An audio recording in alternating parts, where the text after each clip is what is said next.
tonight, Olivia? I suppose so. Are you? Yes. Horribly tedious parties they give, don't they? Horribly tedious. Never know why I go. Never know why I go anywhere. I come here to be educated. Oh! I hate being educated. So do I. It puts one almost on level with the commercial class, doesn't it?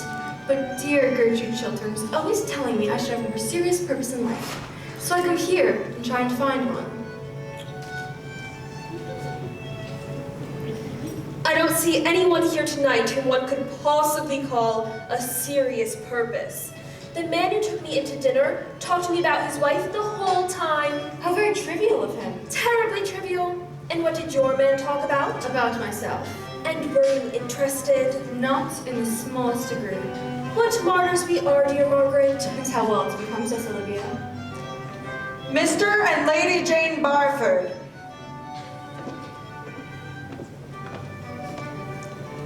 Lord Caversham.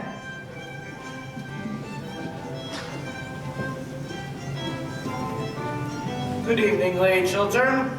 Has my good-for-nothing young son been here? I don't think Lord Goring has arrived yet. Why do you call Lord Goring good for nothing? Because he leads such an idle life. How can you say such a thing? Why, he rides in the Row at 10 o'clock in the morning, goes to the opera 3 times a week, changes his clothes at least 5 times a day, and dines out every night in the season.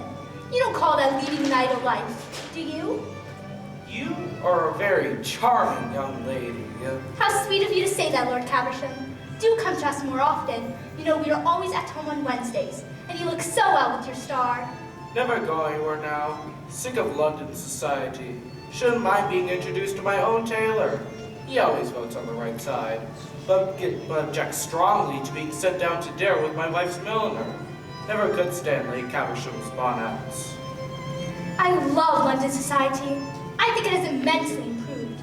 It is entirely composed now of beautiful idiots and brilliant lunatics, just what society should be. Which is Goring? Beautiful idiot? Or the other thing? I've been obliged for the present to put Lord Goring into a class quite by himself, but he is developing charmingly. Into what? I hope to let you know very soon, Lord Caversham. Lady Markby, Mrs. Cheveley. Good evening, dear Gertrude. So kind of you to let me bring my friend, Mrs. Cheveley. 2 such charming women should know each other. I think Mrs. Cheveley and I have met before. I did not know she had married a second time. Ah, nowadays people marry as often as they can, don't they? It is most fashionable. Dear Duchess, and how is the Duke? Brain still weak, I suppose? Ah, well, that is just to be expected, is it not? His good father was just the same. But we really have met before, Lady Chiltern. I can't remember where. I've been out of England for so long. We were at school together, Mrs. Cheveley. Indeed. I've forgotten all about my school days. I have a vague impression that they were detestable. I'm not surprised. Do you know, I'm quite looking forward to meeting your clever husband, Lady Chiltern. Since he has been at the Foreign Office, he's been so much talked of in Vienna. They actually succeed in spelling his name right in the newspapers. That in itself is fame on the continent. I hardly think there will be much in common between you and my husband, Mrs. Cheveley. Ah, chère madame, quelle surprise! I have not seen you since Berlin. Not since Berlin, Viscount. 5 years ago. Yes, and you still look as young and beautiful as ever. How do you manage? By making it a rule only to talk to perfectly charming people like yourself. Ah, you flatter me. You flatter me, as they say here. Do they say that here? How dreadful of them. Yes, it is a wonderful language. It should be more widely known. Good evening, Lady Markby. I hope you have brought Sir John with you. Oh, I brought a much more charming person than Sir John. Sir John's temper, since he has taken quite seriously to politics, has become quite unbearable. Really, now that the House of Commons is trying to become useful, it does a great deal of harm. Oh, well, I should hope not. At any rate, we do our best to waste the public time, don't we? And who's this charming woman you've been so kind to bring to us tonight? Her name is Mrs. Cheveley. One of the Dorsetshire Cheveleys, I suppose. But I really don't know. Families are so mixed nowadays. Indeed, as a rule, everybody turns out to be somebody else. Mrs. Cheveley, I seem to know the name. She's just arrived from Vienna. Ah, yes, I think I know whom you mean. She goes everywhere there and has such pleasant scandals about all her friends. I really should go to Vienna next winter. I hope there's a good chef at the embassy. Oh, well, if there is not, the ambassador shall have to be recalled. Pray point out Mrs. Cheveley to me. I should like to meet her. Let me introduce you. Mrs. Cheveley, Sir Robert Chiltern wishes to know you. Everyone is dying to know the brilliant Mrs. Cheveley. Our attachés at Vienna write to us about nothing else. Thank you, Sir Robert. An acquaintance that begins with a compliment is sure to develop into a real friendship. And I find that I know Lady Chiltern already. Really? Yes, she's just reminded me that we were at school together. I remember it perfectly now. She would always get the Good Conduct Prize.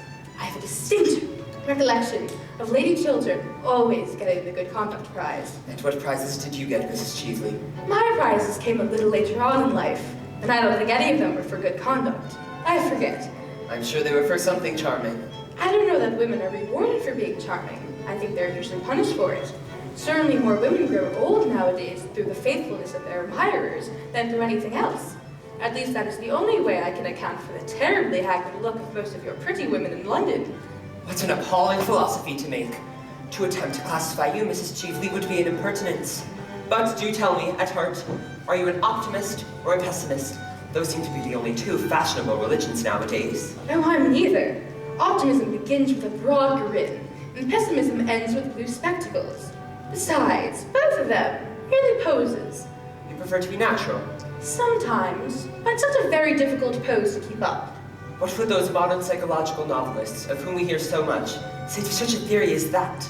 Ah, the strength of the women comes from the fact that psychology cannot explain us. Men can be analyzed. Women merely adored. Do you think science cannot grapple with the problem of women? Science can never grapple with the irrational. That is why it has no future before it in this world. And women represent the irrational. Well-dressed women do. I fear I could hardly agree with you. But do tell me, what makes you abandon your brilliant Vienna for our gloomy London, or is the question indiscreet? Questions are never indiscreet. Answers sometimes are. Well, at any rate, may I know if it is for politics or pleasure? Politics are my only pleasure. You see, nowadays, it is not fashionable to flirt till one is 40, or to be romantic till one is 45. So as poor women who are under 30, or say we are, have nothing open to us but politics or philanthropy. And philanthropy simply seems to be the refuge for people who wish to annoy their fellow creatures. I prefer politics. I think they are more becoming. Political life is a noble career. Sometimes, but sometimes it is a clever game, Sir Robert, and sometimes it is a great nuisance. Which do you find it, Mrs. Cheveley? A combination of all three. Allow me. Thanks. But you've not told me yet why you honor London so suddenly. Our season is almost over. Oh, I don't care about the London season. It is too matrimonial. People are either hunting for their husbands or hiding from them. I wanted to meet you. It is quite true. You know what they say about a woman's curiosity, almost as great as a man's. I wanted immensely to meet you, and to ask you to do something for me. Oh, I hope it is not a little thing, Mrs. Cheveley. I find that little things are so very difficult to do. No, I don't think it is quite a little thing. I'm so glad. Do tell me what it is. Later on, and now may I walk through your beautiful house. I hear your pictures are charming. Poor Baron Arnheim, you remember the Baron, used to tell me that you had some wonderful Corot. Did you know Baron Arnheim well? Intimately. Did you? At one time. Wonderful man, wasn't he? He was very remarkable in many ways. I often think it is such a pity he never wrote any memoirs. I think they would have been most interesting. He knew men in cities well, like the old Greek. Without the dreadful disadvantage of having a Penelope at home. Lord Goring! Good evening, my dear Arthur. Mrs. Cheveley, allow me to introduce you to Lord Goring, the idlest man in London. I have met Lord Goring before. I did not think you would remember me, Mrs. Cheveley. My memory is under admirable control. Are you still a bachelor? I believe so. How very romantic. Oh, I'm not at all romantic. I'm not old enough. I leave the romance to my seniors. Lord Goring is a result of Boodle's Club, Mrs. Cheveley. He reflects every credit on the institution. May I ask, are you staying in London long? Well, that depends partly on the weather, partly on the cooking. and partly on Sir Robert. Well, you are not going to plunge us into a European war, I hope. And there is no danger, at the present. You are very late. Have you missed me? Awfully. I'm sorry I did not stay away longer. I like being missed. How very selfish of you. I am very selfish. Lord Goring, you are always telling me of your bad qualities. I've only told you half of them as yet, Miss Mabel. Are the others as bad? Quite dreadful. When I think of them at night, I go to sleep at once. Well, I delight in your bad qualities. I wouldn't let you part with one of them. How very nice of you to say that. But then you are always nice. By the way, I want to ask you a question, Miss Mabel. Who brought Mrs. Cheevy here, that woman in heliotrope who has just gone into the room with your brother? Oh, I think Lady Markby brought her. Why do you ask? Oh, I haven't seen her for years, that is all. What an absurd reason. All reasons are absurd. What kind of woman is she? Oh, a genius in the daytime and a beauty at night. Well, I dislike her already. That shows your admirable good taste. Yes, the English young lady is the dragon of good taste. Is she not? Quite the dragon of good taste. So the newspapers are always telling us. Yes, I've read all of your English newspapers. I find them so amusing. Then, my dear Najak, you must certainly read between the lines. Well, I would like to, but my professor objects. May I have the honor of escorting you to the music room, mademoiselle? Delighted, Viscount. Quite delighted. Are you coming to the music room? Not if there's any music going on, Miss Mabel. The music is in German. You will not understand it.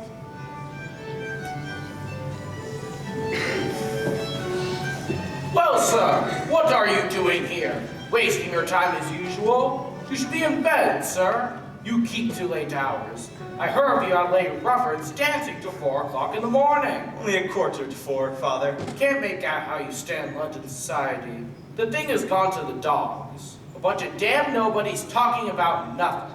I love talking about nothing, Father. It is the only thing I know anything about.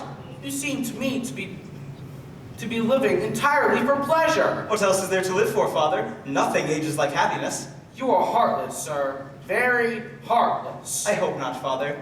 Good evening, Lady Basildon. Are you here? I had no idea you came to political parties. It's your political parties. They're the only place left to us where people don't talk politics. I delight in talking politics. I talk them all day long, but I can't bear listening to them. I don't know how the men in the House can stand these long debates. By never listening. Really? Of course. You see, it is a very dangerous thing to listen. If one listens, one may be convinced, and a man who allows himself to be convinced by an argument is a thoroughly unreasonable person.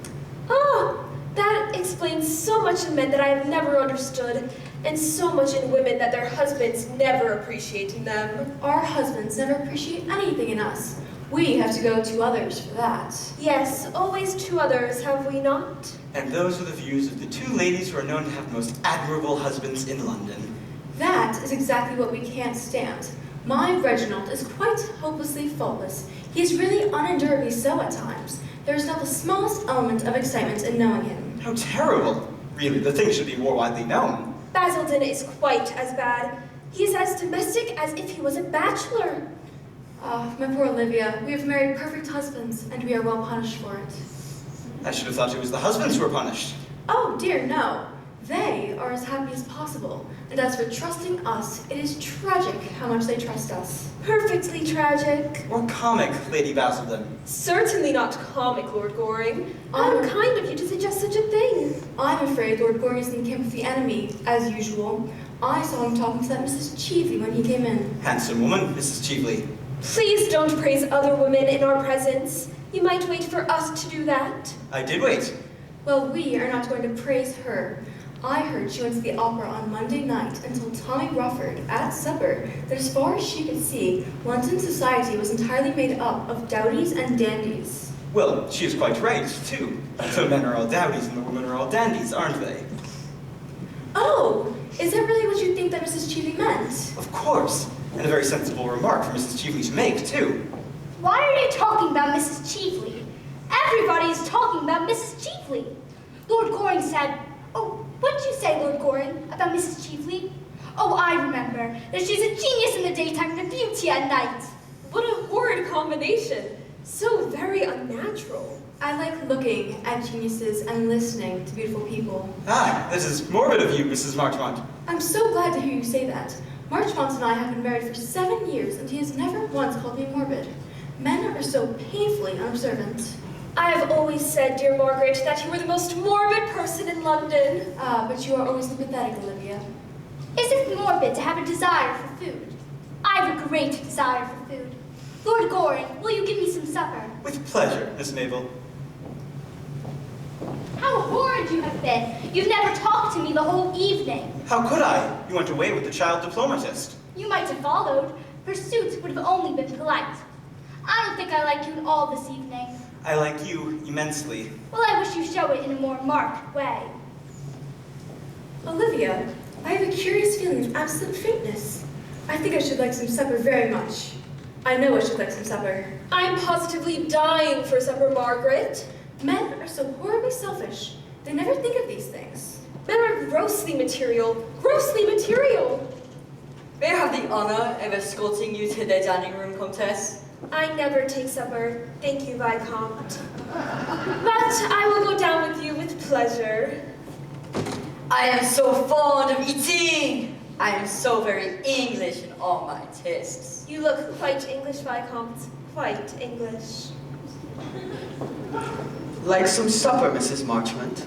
Thank you, Mr. Montford. I never take supper. But I will sit beside you and watch you. I don't know that I like being watched when I'm eating. Then I will watch someone else. I don't know that I should like that either. Pray, Mr. Montford, do not make these painful scenes of jealousy in public.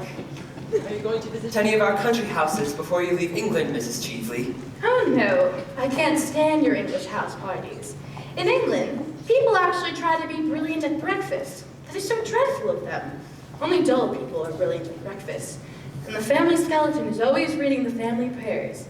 My stay in England really depends on you, Sir Robert. Seriously? Yes, quite seriously.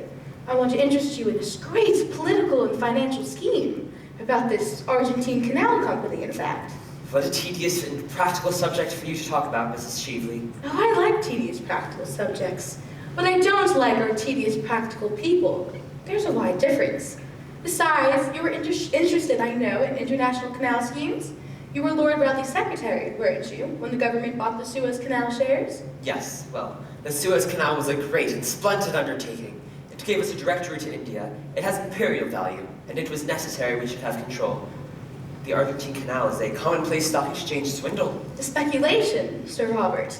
A brilliant, daring speculation. Believe me, Mrs. Cheveley, it is a swindle. Let us call things by their proper name. It makes matters easier. We have all the report from the Foreign Office, and in fact, I sent out a private commission to inquire on the matter privately. They report that the works have barely begun, and as for the money already subscribed, no one seems to know what has become of it. The whole thing is a second Panama, but with a quarter of the chance of success that miserable affair ever had. I hope you have not invested in it. I'm sure you are far too clever to have done that. I have invested very largely in it. Who could have advised you to do such a foolish thing? Your old friend, and mine, Who? Baron Arnheim. Ah, yes. I remember hearing at the time of his death that he had been wrapped up in the whole affair. It was his last romance. His last, but one to do him justice. Well, I have not shown you my crows yet. They're in the music room. Crows seem to go with music, don't they? May I show them to you? I am not in the mood tonight for silver twilights or rose-pink dawns. I want to talk business. I fear I have no advice to give you, Mrs. Cheveley, except to concern yourself with something far less dangerous.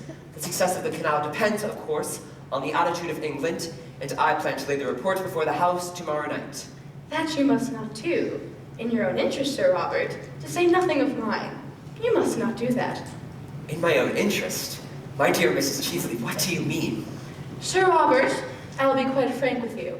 I want you to withdraw the report that you had intended to lay before the House on the grounds that you have reasons to believe that the commissioners may have been prejudiced or misinformed or something. Then I want you to say a few words to the effect that the government is going to reconsider the question and that you have reasons to believe that the canal, if completed, will be of great international value. You know the sort of things ministers say in cases of this kind. A few ordinary platitudes will do. In modern life, nothing produces such an effect as a good platitude. It makes the whole world kin. Will you do that for me? You cannot be serious in making me such a proposition. I'm quite serious. Pray allow me to believe you are not. Ah, but I am. And if you do what I ask you, I will pay you very handsomely. Pay me? Yes. I'm afraid I don't understand. Ah, and how very disappointing. And I've come all the way from Vienna in hopes that you should thoroughly understand me. I fear I don't. My dear Sir Robert, you are a man of the world, and you have your price, I suppose. Every man does nowadays. The drawback is that most people are so dreadfully expensive. I know I am. I hope you will be more reasonable in your terms. If you will allow me, I'm going to call for your carriage. You've lived so long abroad, Mrs. Cheveley, that you seem to be unable to realize that you are speaking to an English gentleman. I realize I'm talking to a man who laid the foundation of his fortune by selling to a stock exchange speculator a cabinet secret. What do you mean? I read that I know the origin of your wealth and career, and I have your letter too. What letter? The letter that you wrote to Baron Arnheim when you were Lord Radley's secretary, telling the Baron to buy the Suez Canal shares, a letter written 3 days before the government announced its own purchase. It isn't true. I have that letter, and you thought it had been destroyed. How foolish of you! It is in my possession. The affair to which you allude was merely a speculation. The House of Commons had not yet passed the bill. It might have been rejected. It was a swindle, Sir Robert. Let us call things by their proper names. It makes everything simpler. And now, what I'm going to do is, I'm going to sell you that letter, and the price I ask for, it is your public support of the Argentine scheme. You made your fortune out of one canal. You must help me and my friends to make our fortunes out of another. It is infamous what you ask me. Infamous. Oh no. This is the game of life as we all have to play it, Sir Robert, sooner or later. I cannot do what you ask me. You have to. You know that you are standing on the edge of a precipice, and it is not for you to create terms. It's for you to accept them. Supposing you refuse. What then? My dear Sir Robert, what then? You are ruined, that is all. Remember to what a point your Puritanism in England has brought you. In old days, nobody pretended to be a bit better than one's neighbor. In fact, to be a bit better than one's neighbor was considered excessively vulgar and middle class. Nowadays, with our modern mania for morality, everyone has to pose as a paragon of purity, incorruptibility, all the 7 deadly virtues. And what is the result? You all go down like 9 pins, one after the other. Not a year passes in England without somebody disappearing. Scandals used to lend charm, or at least interest to a man, and now they crush him. And yours is a very nasty scandal. You couldn't survive it. If it were known that as a young man, secretary to a great and important minister, you sold a cabinet secret for a large sum of money, and that was the origin of your wealth and career, you'd be hounded out of public life. You would disappear completely. And after all, Sir Robert, why should you sacrifice your entire future rather than deal diplomatically with your enemy? And for the moment, I am your enemy. I admit it. And I am much stronger than you are. The big battalions are on my side. You hold a splendid position, but it is that splendid position that makes you so vulnerable. You can't defend it, and I am in attack. Of course I have not talked morality to you. You must admit in fairness that I've spared you that. Years ago, you did a clever, unscrupulous thing, and it turned out to be a great success. You owe it to your fortune and your career. And now, you have to go and pay for it. Sooner or later, we all have to pay for what we do. You have to pay now. Before I leave you tonight, you have got to promise me to suppress that report and to speak in the House in favor of this scheme. It is impossible what you ask of me. You must make it possible. You are going to make it possible. Sir Robert, you know what your English newspapers are like. Suppose when I leave your house, I drive down to one of these newspaper offices and give them the scandal and the proofs of it. Think of their loathsome joy, of the delight they would have in dragging you down. Think of the mud and the mire they would plunge you in, of the hypocrite with his greasy smile, penning his leading article, arranging the foulness of public placards. Stop! You want me to withdraw the report and make a speech stating that I believe there are possibilities in this scheme? Those are my terms. I will give you any sum of money you want. Even you, Sir Robert, are not rich enough to buy back your past. No man is. I will not do what you ask me. I will not. You have to. If you don't... Wait a minute. What did you say? You said you would give me back my letter. Yes, that is agreed. I will be in the ladies' gallery tomorrow night at 11:30. And if by that time, and you have had heaps of opportunity, you've made an announcement to the house of the terms I wish, I will give you back your letter, the prettiest of things, and the best, or at any rate the most suitable compliment I can think of. I intend to play quite fairly with you, Sir Robert. One should always play fairly, when one has the winning cards. My parent taught me that, amongst other things. You must give me time to consider your proposal. No, you must settle now. Give me a week, 3 days. Impossible! I have to telegraph to Vienna tonight. My God, what brought you into my life? Circumstances. Wait! Don't go. I consent. The report shall be withdrawn. I will have a question put to me on the subject. Thank you. I knew we should come to an amicable agreement. I understood your nature from the first. I analyzed you. Though you did not adore me. And now you can call my carriage to me, Sir Robert. I see your party guests coming up from supper. An Englishman always gets so romantic after a meal. And that bores me dreadfully. My dear Mrs. Cheveley, I hope you have enjoyed yourself. Sir Robert is very entertaining, is he not? Most entertaining. I've enjoyed my time immensely.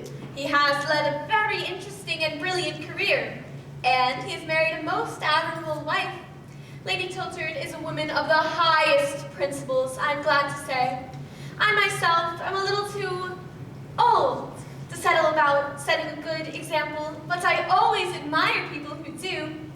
And she has led a very ennobling life, though her dinner parties are rather dull. But one can't have everything, can one? And now I must go. Shall I call for you tomorrow? Thanks. We are going to ride in the park at 5. Everything looks so fresh in the park nowadays. Except the people. Perhaps the people are a little jaded. I have often observed as the season goes on, it produces a kind of softening on the brain. It makes the noses of the young girls so particularly large. And there is nothing so difficult to marry as a large nose. Men don't like them.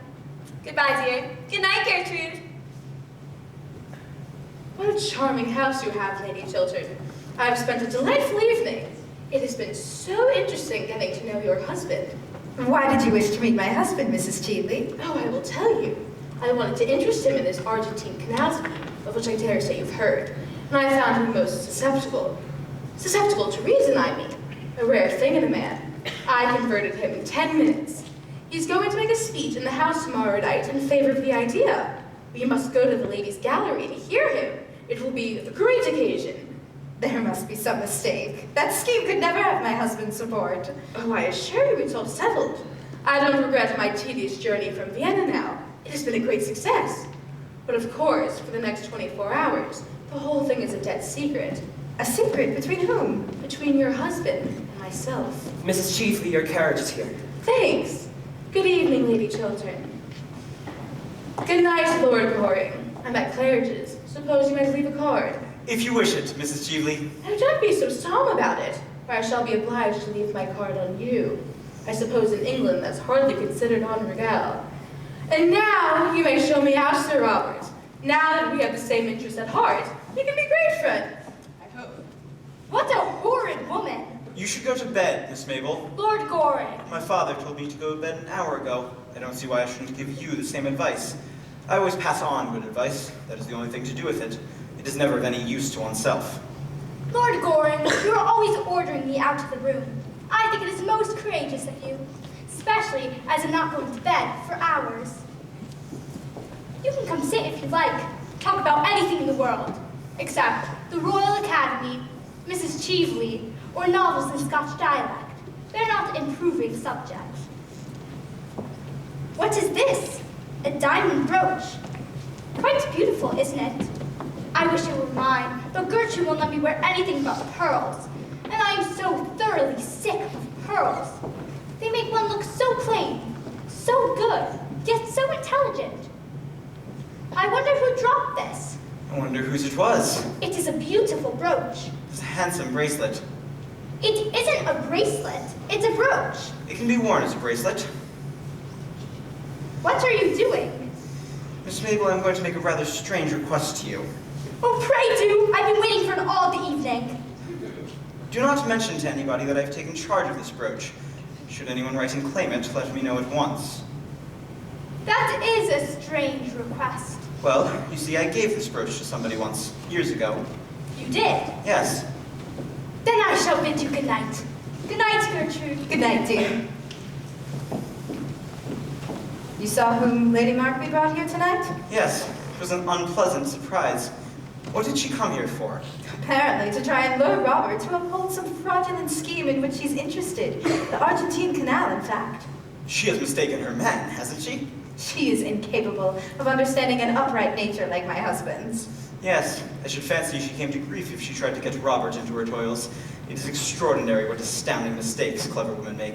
I don't call women of that kind clever. I call them stupid. Same thing often. Good night, Lady Chiltern. Good night.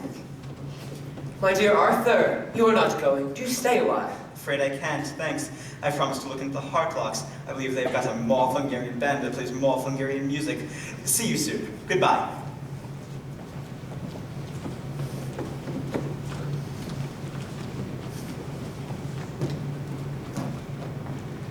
How beautiful you look tonight, Gertrude. It isn't true, Robert, is it? You are not going to uphold this Argentine speculation. You couldn't. Who told you I intended to do so? Why, that woman who has just gone out, Mrs. Cheveley, as she calls herself now. She seemed to taunt me with it. Robert, I know this woman, you don't. We went to school together. She was dishonest, untrustworthy, and an evil influence on everyone whose trust or friendship she could win. I despised her. She stole things. She was a thief. She was sent away for being a thief. Why do you let her influence you? Gertrude, what you tell me may have been true, but it has been many years since then. It is best forgotten. Besides, Mrs. Cheveley may have changed since then, and no one should be entirely judged by their past. One's past is what one is. It is the only way by which people should be judged. That is a hard saying, Gertrude. It is a true saying, Robert. And what did she mean by boasting about how she got you to lend your support, your name, to a thing I've heard you describe as the most dishonest and fraudulent scheme there has ever been in political life? I was mistaken in the view I took. We all make mistakes. But you told me yesterday that you had received the report from the commission and that it entirely condemned the whole thing. Well, I have reason to believe that the commissioners may have been prejudiced, or at any rate misinformed. Besides, Gertrude, public and private life are different things. They have different laws and move on different lines. They should both represent man at his highest. I see no difference between them. In the present case, on a matter of practical politics, I've changed my mind. That is all. All? Yes! Robert! Oh, it is horrible that I should have to ask you such a question. Robert, are you telling me the whole truth? Why do you ask such a question? Why do you not answer it? Gertrude, the truth is a complex thing, and politics are a complex business. There are wheels upon wheels. One may be under obligation to someone that one must pay. In a political career, one must compromise. Compromise?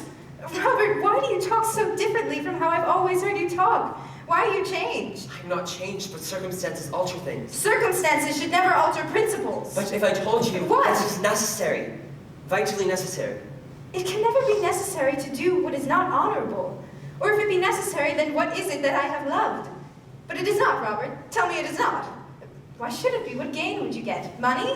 We have no need of that. And money that comes from a tainted source is a degradation. Power? But power is nothing in itself. It is power to do good that is fine, that and that only. What is it then, Robert? Why are you going to do this dishonorable thing? Gertrude, you have no right to use that word. I told you it is a question of rational compromise. It is nothing more. That is all very well for other men, for men who treat their lives simply as a sordid speculation. But not for you, Robert, not for you. You're different. All your life you've stood apart from others. To the world, as to myself, you've been an ideal always. Oh, be that ideal still. That great inheritance, throw not away. Those towers of ivory do not destroy. Robert, men can love what is beneath them. Things stained, unworthy, dishonorable. We women worship when we love. And when we lose our worship, we lose everything.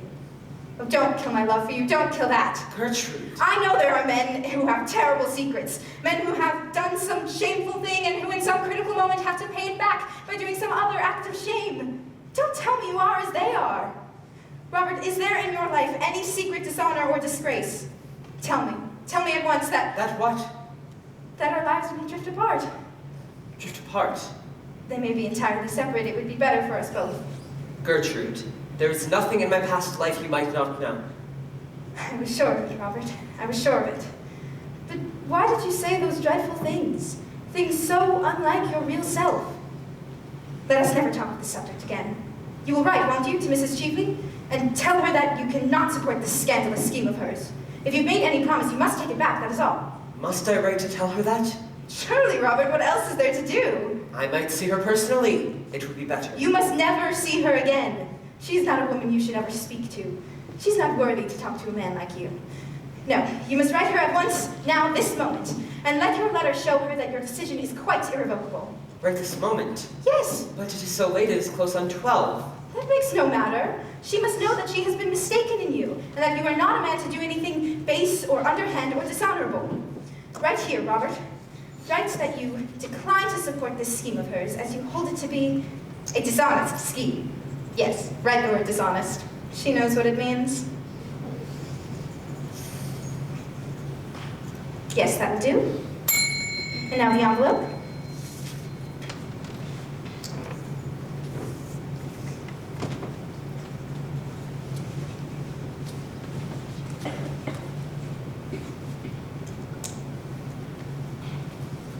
Have this letter sent at once to Claridge Hotel. There is no answer.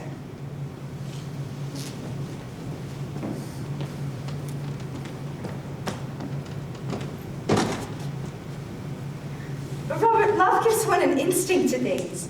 I feel tonight as though I have saved you from something that could have been a danger to you. Something that could have made men honor you less than they do. I don't think you realize sufficiently that you have brought to the political life of our time a nobler atmosphere, a finer attitude towards life, and freer air of purer aims and higher ideals. I know it, and for that I love you, Robert. Love me always, Gertrude. Love me always. I will always love you because you will always be worthy of my love. We needs must love the highest when we see it.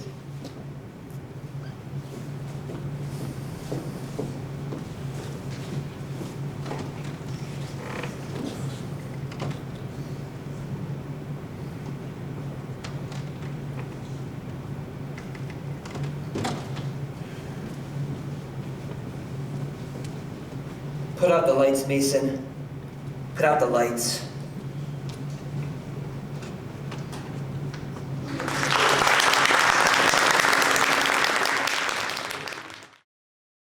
My dear Robert, it's a very awkward business. Very awkward indeed.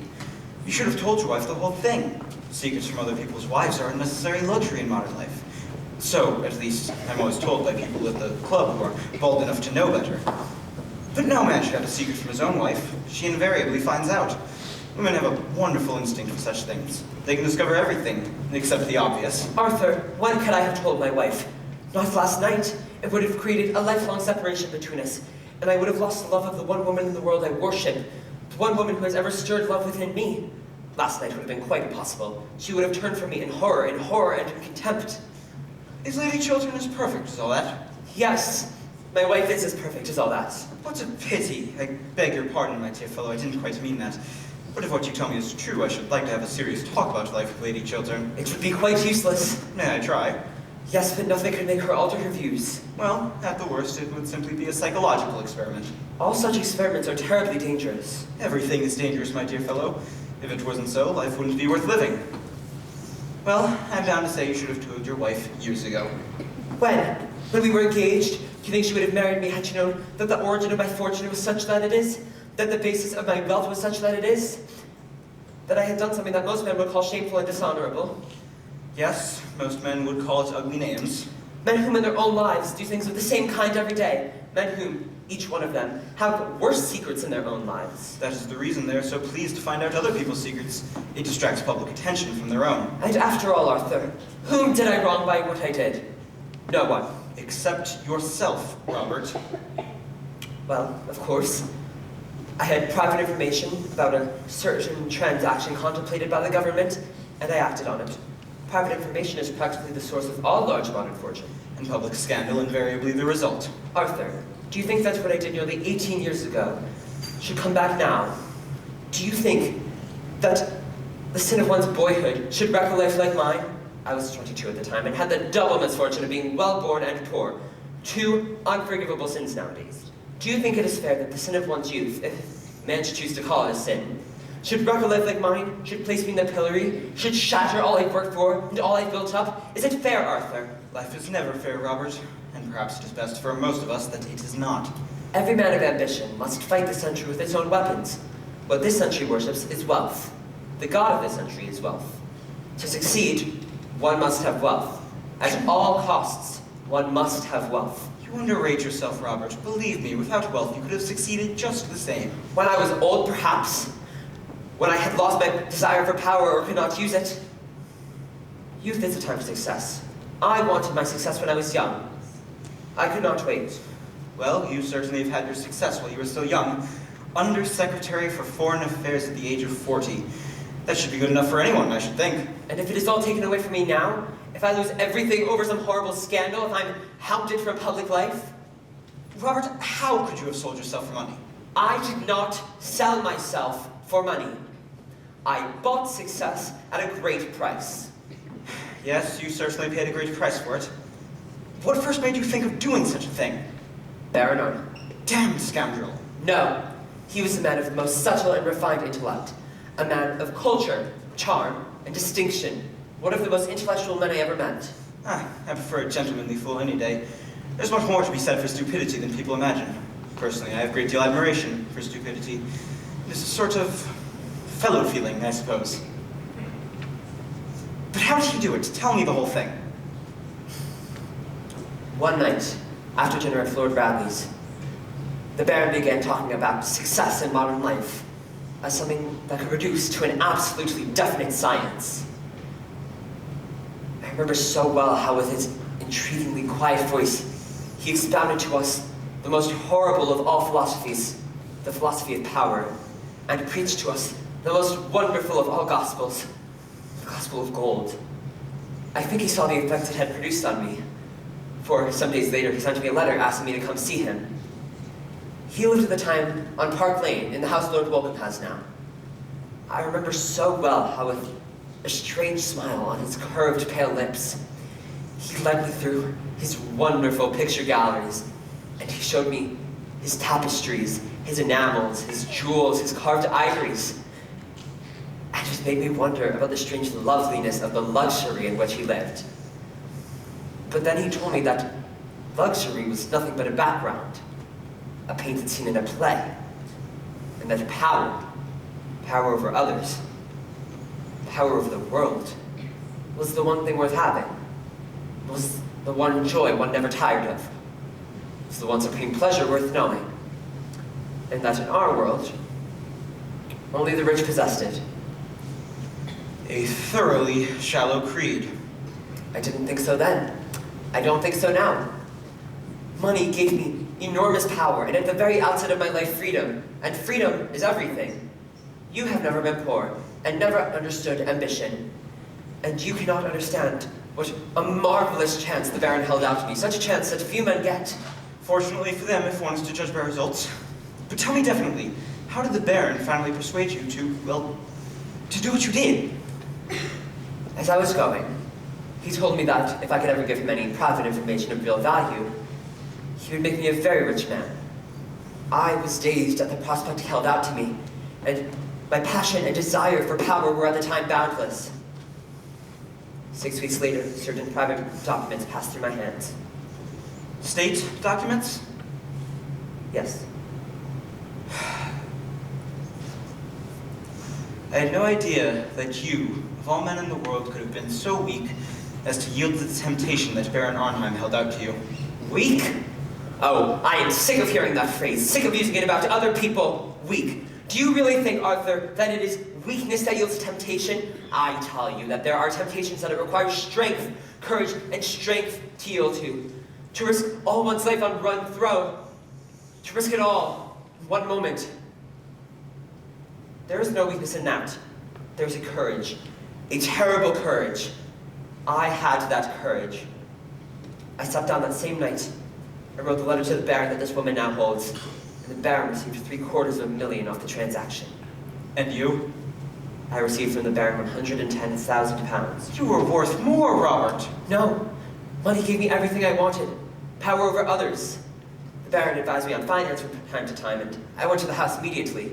And for 5 years, I had almost trebled my fortune. Ever since, anything I've touched has turned out to be a success. On all things related to money, I have had a luck so extraordinary. It has made me almost afraid. I remember reading somewhere, in some strange book, that when the gods wish to punish us, they answer our prayers. And tell me, did you never suffer any regret for what you had done? No. I felt that I had fought the century with its own weapons and won. You thought you had won. I thought so. Arthur, do you despise me for what I've told you? I'm very sorry for you, Robert. Very sorry indeed. I wouldn't say I suffered any remorse, not in the ordinary, rather, the silly sense of the word. But I have paid conscious money many times. I had a wild hope that I might disarm destiny. And the amount I received from the Baron, I distributed twice over in public charities. In public charities? Dear me, what a lot of harm you must have caused. Don't say that, Arthur. Don't talk like that. Oh, never mind what I say. I'm always saying what I shouldn't. In fact, I usually say what I really think. A great mistake nowadays. It makes one so liable to be misunderstood. As regards this dreadful business, I'll help you in whatever way I can. Of course you know that. Thank you, Arthur. Thank you. But what is to be done? What can be done? Well, the English can't stand a man who always believes he's in the right. They're very, very fond of a man who can admit when he's in the wrong. It is one of the best things in them. However, in your case, a confession would not do. The money, if you would allow me to say so, is awkward. Besides, if you did make a clean breast of the whole affair, you would never be able to talk morality again. And in England, a man who can't talk morality twice a week to a large, popular, immoral audience is quite over as a serious politician. There would be nothing left for you except botany or the church. A confession would not do. It would ruin you. It would ruin me. Arthur, the only thing for me to do is to fight this thing out. I was waiting for you to say that, Robert, and you have to begin by telling your wife the whole story. That I will not do. Robert, believe me, you are wrong. I couldn't tell my wife. It would kill her love for me. And now about this woman, Mrs. Cheveley. How can I defend myself against her? You knew her at one time, Arthur, apparently. Yes. Did you know her well? So little that I got engaged to be married to her once when I was staying at the Tenbys. The affair lasted for 3 days, nearly. Why was it broken off? No, I forget. At least, it makes no matter now. By the way, have you tried her with money? She used to be confoundedly fond of money. I offered her any sum she wanted. She refused. Then the marvelous gospel of gold breaks down sometimes. Rich can't do everything, I suppose. Not everything. I suppose you're right. Arthur, I feel that there is public disgrace in store for me now. I feel certain of it. I never knew what terror was before, but I know it's now. It is as if a hand of ice were laid upon one's heart, and as if one's heart were beating itself to death in some empty hollow. Robert, you must fight her. You must fight her. But how? I can't tell you how at present, but everyone has some weak point. There's a flaw in each one of us. My father tells me even I have faults. Perhaps I have. I don't know. I will send a telegram to the embassy in Vienna to inquire if there is any information known against her. There may be some secret scandal she's afraid of. Oh, I should fancy Mrs. Cheveley is one of those very modern women of our times who finds a new scandal as becoming as a new bonnet and airs them both in the park at 5:30. I'm sure she adores scandals and that the sorrow of her life at present is that she can't quite get enough of them. Why do you say that? Well, she wore far too much rouge last night and not quite enough clothing. That is always a sign of despair in a woman. But it is worth my wiring to Vienna, is it not? It is always worthwhile to ask a question, though it is not always worthwhile answering one. Is Mr. Trafford in his room? Yes, Sir Robert. Tell him to have this sent off in cipher at once. There must not be a moment's delay. Yes, Sir Robert. Oh, give that back to me. She must have had some curious hold over Baron Arnheim. I wonder what it was. I wonder. And, as I have fought the century with its own weapons, I will fight her with her own weapons. It is only fair. Fight in any case. In any case.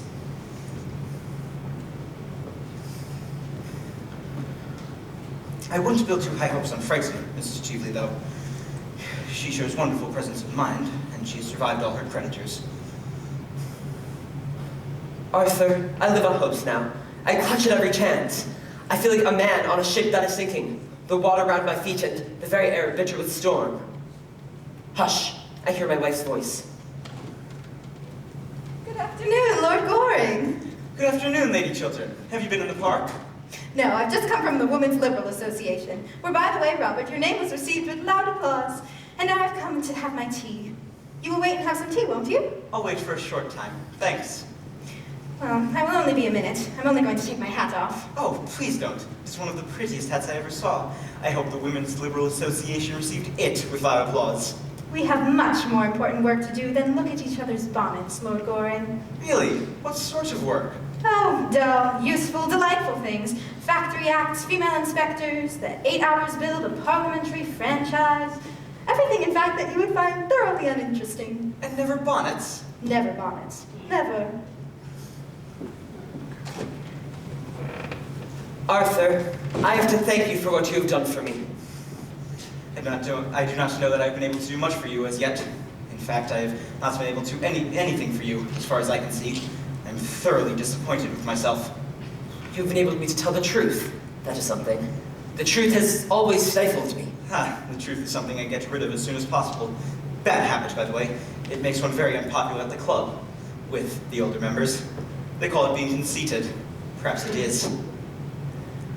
I would to God that I had been able to tell the truth. To live the truth. That is the great thing. To live the truth.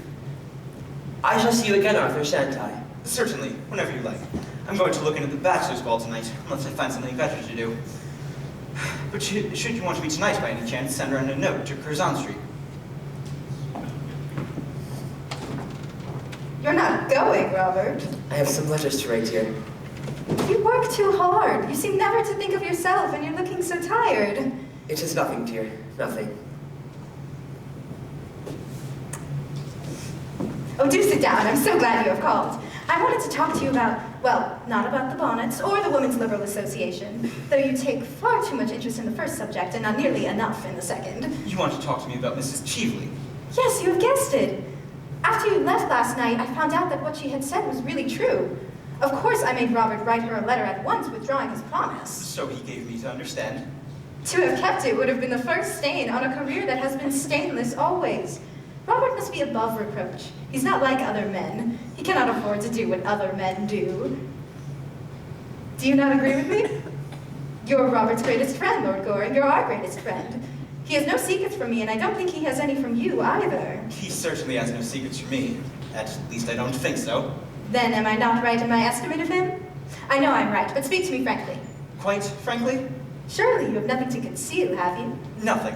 But, my dear Lady Chiltern, I think that in practical life, Of which you know so little, Lord Goring. of which I know nothing by experience, though I know a little by observation, I think that in practical life there's something about success, actual success, that is a little unscrupulous. Something about ambition that is unscrupulous always. Once a man has set his heart and soul on getting to a certain point, if he has to climb the crag, he climbs the crag. If he has to walk in the mire, Well, he walks in the mire. Of course, I'm only speaking generally about life. I hope so. Why do you look at me so strangely, Lord Goring? Lady Chiltern, I've sometimes thought that perhaps you're a little hard in some of your views on life. I think that often you don't make sufficient allowances. In every nature, there are elements of weakness, or worse than weakness. Say, for instance, that any public man, my father, Lord Merton, or Robert, had written a foolish letter to somebody once, years ago. What do you mean by foolish letter? A letter gravely compromising one's position. Of course, I'm only putting an imaginary case. Robert is as incapable of doing a foolish thing as he is of doing a wrong thing. Nobody is incapable of doing a foolish thing. Nobody is incapable of doing a wrong thing. Are you a pessimist? What will the other dandies say? They'll all have to go into mourning. No, Lady Chiltern, I am not a pessimist. Indeed, I am not quite sure what pessimism really is. What I do know is that there is something about life that cannot be understood without much charity, cannot be lived without much charity. It is love, and not German philosophy, that is the explanation of this world, whatever may be the explanation of the next. And if you should ever want me, come trust me absolutely, and I will assist you in any way I can. If you are ever in trouble, Lady Chiltern, come to me at once. Come at once to me. Lord Goring, you were talking quite seriously. I don't think I've ever heard you talk seriously before. Forgive me, Lady Chiltern, it will not happen again if I can control it. But I'd like you to be serious. Dear Gertrude, don't say such a dreadful thing to Lord Goring. Seriousness would be very unbecoming to him. Good afternoon, Lord Goring. Pray be as trivial as you can. I should like to, Miss Mabel, but I am afraid I am a little out of practice, and besides, I have to be going now. Just when I've come in! What dreadful manners you have.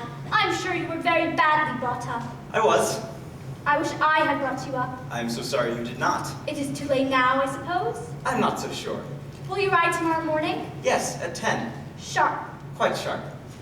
Oh, Lady Chiltern, there was no list of your guests in the Morning Post as of today. It's been crowded out by the County Council or the Lambeth Conference or something equally boring. Could you let me have a list? I have a particular reason for asking you. I'm sure Mr. Trafford will be able to give you one. Thanks so much. Tommy is the most useful person in London. And who is the most ornamental? I am! How clever of you to guess it. Lady Chiltern, you'll remember what I said to you, won't you?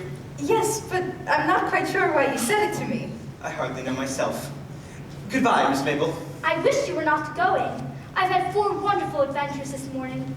4.5, in fact. You might stop and listen to some of them. How very selfish of you to have 4.5. There won't be any left for me. I don't want you to have any. They were not to be good for you. That is the first unkind thing you have ever said to me. How charmingly you said it. 10 tomorrow. Don't forget. Of course I shan't. But don't bring Mr. Trafford. Of course I shan't bring Tommy Trafford. Tommy Trafford is in great disgrace. I am delighted to hear it. Gertrude, I wish you'd speak to Tommy Trafford. What has poor Mr. Trafford done this time? Robert says he's the best secretary he's ever had. Well, Tommy proposed to me again. He really does nothing but propose to me. Last night, he proposed to me while I was in the music room, while I was quite unprotected, as there was an elaborate trio going on. I didn't dare make the smallest repartee, I need hardly tell you, because if I had, they would have stopped the music completely. Music people are so absurdly unreasonable. They want one to be perfectly dumb, at the same time one is longing to be absolutely deaf. And then he proposed to me again in broad daylight this morning, in front of that dreadful statue of Achilles. Really, the things that go on in front of that dreadful statue of art are quite appalling. The police should interfere. And then at luncheon, I saw by glare of his eye that he was going to propose again. I just managed to check him by assuring him that I'm a bimetallist. Fortunately, I don't know what bimetallism means, but I don't think anyone else does either. This observation crushed Tommy for 10 minutes. He looked quite shocked. And then, Tommy's just so annoying in the way he proposes. If he would do it at the top of his voice, I might not mind as much.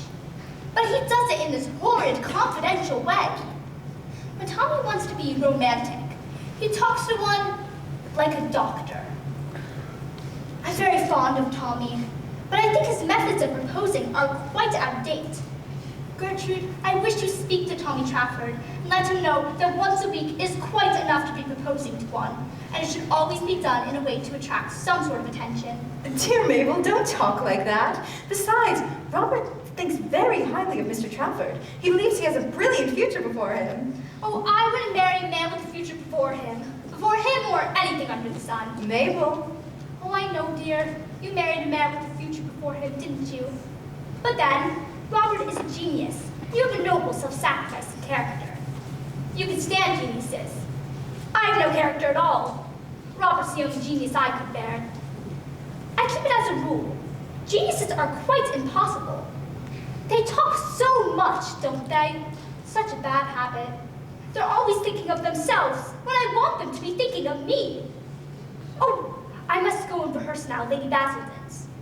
We're having tableau, don't you remember? The triumph of something. I don't know what. I hope it's the triumph of me. That's the only triumph I'm interested in the present.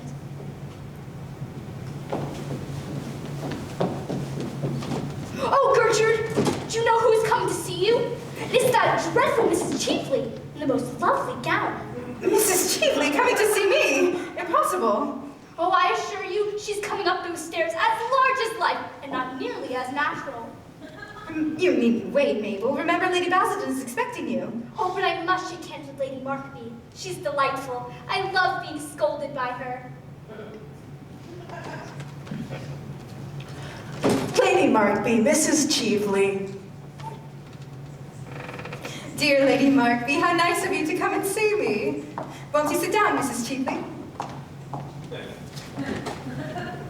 Is that Miss Chiltern? I should like so much to know her. Mabel, Mrs. Chiefly wishes to know you. I thought your frock so charming last night. So simple and suitable. Really? I must tell my dressmaker. She'll be so surprised. Goodbye, Lady Markby. Going already? I'm so sorry, but I'm obliged to. I'm off to rehearsal. I have to go stand on my head in some tableau. On your head, child? Oh, I hope not. I believe it is most unhealthy. It is excellent charity in aid of the undeserving. The only people I'm interested in the present. I secretary and tell me Trafford is treasurer. And what is Lord Goring? Oh, Lord Goring is president. The post should suit him admirably, unless he has deteriorated since I've known him first. You are remarkably modern, Mabel. A little too modern, perhaps. There's nothing so dangerous as being too modern. One is apt to grow old-fashioned quite suddenly. I have known many instances of it. What a dreadful prospect! Oh, my dear, you need not worry. You will always be as pretty as possible. That is the best fashion there is, and the only fashion England succeeds in setting. Thank you so much, Lady Markby. For England, and for myself. Dear Gertrude, we just called to know if Mrs. Cheveley's diamond brooch has been found. Here? Yes. I lost it when I got back to Claridge's, and I thought I might have dropped it here. I've heard nothing about it, but I will send for the butler and ask. Oh, pray don't trouble, Lady Chiltern. I dare say I lost it at the opera before we came on here. Ah, yes, I suppose it was at the opera. The fact is, we all scramble and jostle so much nowadays that I wonder if we have anything at all left on us at the end of an evening. I know myself that when coming back from the drawing room, I feel as if I hadn't a shred on me, except a small shred of decent reputation. Just enough to prevent the lower classes from making painful observations through the windows of the carriage. The fact is, our society is terribly overpopulated. Really, someone ought to arrange a scheme of assisted emigration. It would do a great deal of good. I quite agree with you, Lady Markby. It is nearly 6 years since I've been in London for the season, and I must say, society has become dreadfully mixed. One sees the oddest people everywhere. But one needn't know them. I know myself, I don't know half the people who come by my house. Indeed, from all I hear, I shouldn't like to. What sort of brooch was it that you lost, Mrs. Chiefly? A diamond snake brooch with a ruby, a rather large ruby. I thought you said there was a sapphire on the head, dear. No, Lady Markby, a ruby. And very becoming, I'm quite sure. Has a diamond and ruby brooch been found in any of the rooms this morning, Mason? No, my lady. It really is of no consequence, Lady Chiltern. I'm sorry to have put you to any inconvenience. Oh, it is no inconvenience. That will do, Mason. You can bring tea. Well, I must say, it is most annoying to lose anything. I remember once back years ago in the pump room, losing an exceedingly handsome cameo bracelet that Sir John had given me. He hasn't given me anything since, I'm sorry to say. He has sadly degenerated. Really, this horrid House of Commons quite ruins our husbands for us. The greatest blow to a happy married life since that horrid thing called the higher education of women was invented. Ah, it is heresy to say that in this household, Lady Markby. Robert is a great champion of the higher education of women, and so am I afraid am I. The higher education of men is what I should like to see. Men need it so sadly. They do, dear, but I'm afraid such a scheme would be quite unpractical. Man doesn't have much capacity for development. They've gotten as far as they can, and that is not far, is it? With regards to women, well, dear Gertrude, you belong to the younger generation, and I'm sure it is all right if you approve of it. In my time, of course, we were taught not to understand anything.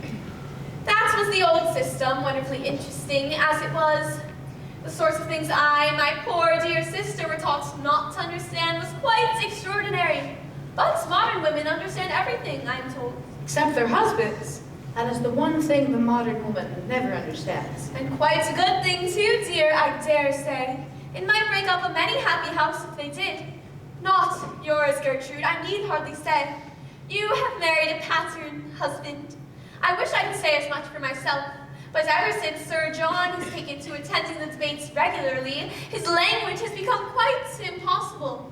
And consequently, whenever he discusses the state of the agricultural laborer or the Welsh church, I'm obliged to send all the servants out of the room.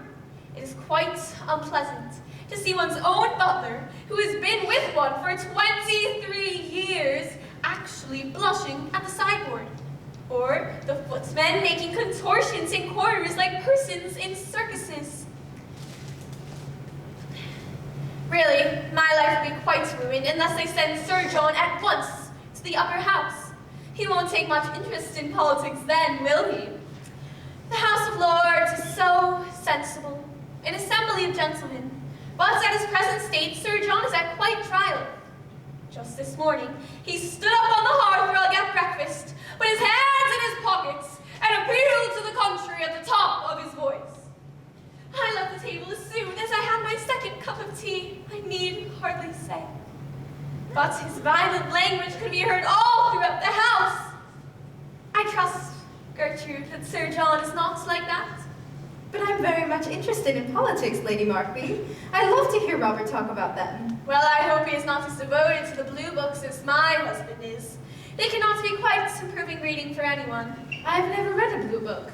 I prefer books in yellow covers. Yellow is a gayer color, is it not? I used to wear yellow a good deal in my early days, before Sir John has become so painfully personal in his observations. But a man on the question of dress is always ridiculous, is he not? Oh no, I think men are the only authorities on dress. Really? One wouldn't say so from the sorts of hats they wear, would one? Would you like some tea, Mrs. Cheveley? Thanks. Some tea, Lady Markby? No thanks. The fact is, I promised to go around for 10 minutes to see poor Lady Grandcaster, who is in very much trouble indeed.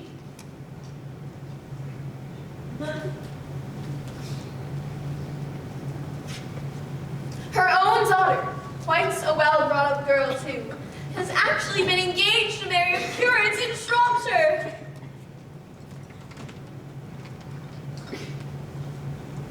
It is very sad indeed. I cannot understand this modern mania for curates. In my time, of course, we girls saw them.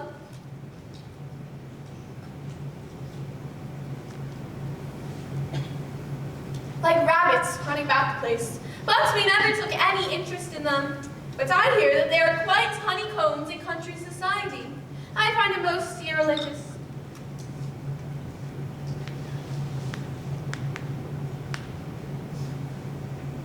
And the eldest son has quarreled with his father. It is said that when they meet in the club, Lord Grandcaster always hides himself behind the money article in the Times.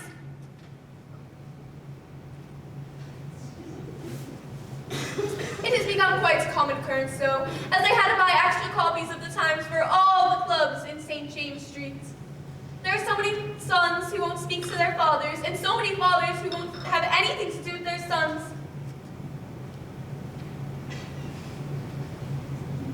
I find it very much to be regretted. So do I. Fathers have so much to learn from their sons nowadays. Really, dear? Like what? The art of living. The only real fine art we have produced in modern times. I'm afraid Lord Grandcaster knew a great deal about that, more than his poor wife ever did.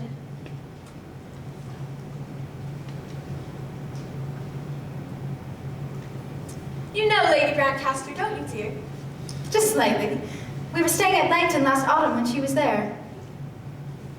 Well, like all stout women, she's the very picture of happiness, as no doubt you noticed. But there are many tragedies in her life besides the affair with the curate.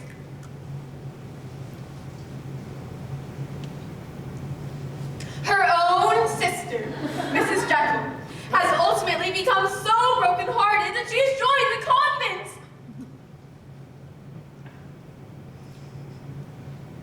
Or the operatic stage. I forget which. No, it was decorative art needlework she took up. I just know she has lost all sense of pleasure in life. And now, dear, I must go, and I shall leave Mrs. Cheveley here and call back for her in a quarter of an hour. Unless you would rather wait in the carriage while I'm with Lady Brancaster, as I intend for it to be a visit of condolence. I shan't be long. I don't mind waiting in the carriage at all, provided there is somebody to look at one. Well, I always hear the curate is prowling about the house. I'm afraid I'm not fond of girlfriends. Oh, I do hope Mrs. Cheveley will stay a little. I should like to have a few minutes' conversation with her. How very kind of you, Lady Chiltern. Believe me, nothing would give me greater pleasure. Ah, no doubt you two have many pleasant reminiscences of your school days to talk over together. Shall I see you at Lady Bonar's tonight? I hear she's discovered a wonderful new genius. He does nothing at all, I believe. That is great comfort, is it not? Robert and I will be dining at home tonight, and I don't think I shall go anywhere afterwards. Robert, of course, will have to be in the house, and there's nothing interesting going on. Dining at home? By yourselves? Is that quite prudent? Ah, I've forgotten. You have married a pattern husband. I have married a general rule, and nothing ages a woman so rapidly as having married a general rule.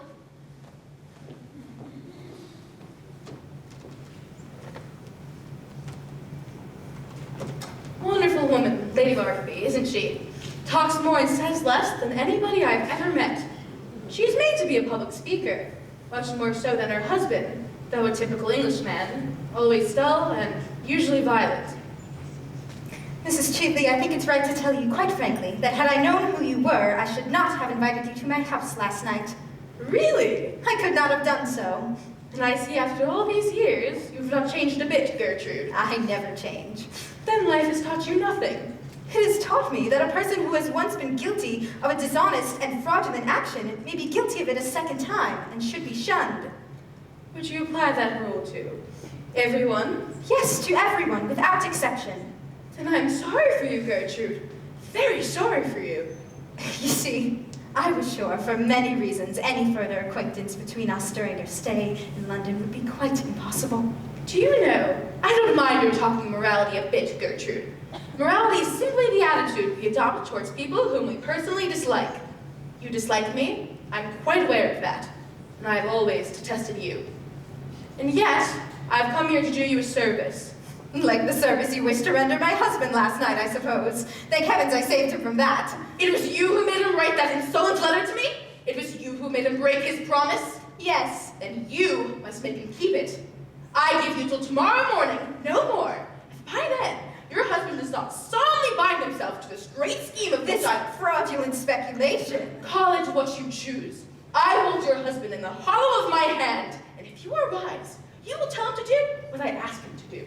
You are impertinent. What has my husband to do with you, with a woman like you? In this world, like meets with like. It is because your husband is himself fraudulent and dishonest, we pair so well together. Between you and him there are chasms. He and I are closer than friends.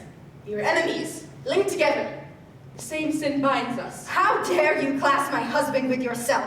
How dare you threaten him or me? Leave my house. You are unfit to enter it. Your house? A house bought with the price of dishonor. A house, everything in which was paid for by fraud. Ask him what the origin of his fortune is.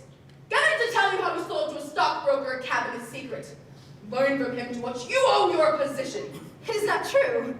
Look at him. Can he deny it? Does he dare to? It is not true. Go. Robert. Go at once. You've done your worst now. My worst? I am not yet finished with you, with either of you. I give you till tomorrow morning at noon. If by then you have not done what I bid you to do, the whole world shall know the origin of Robert Chiltern. Show Mrs. Cheveley out at once.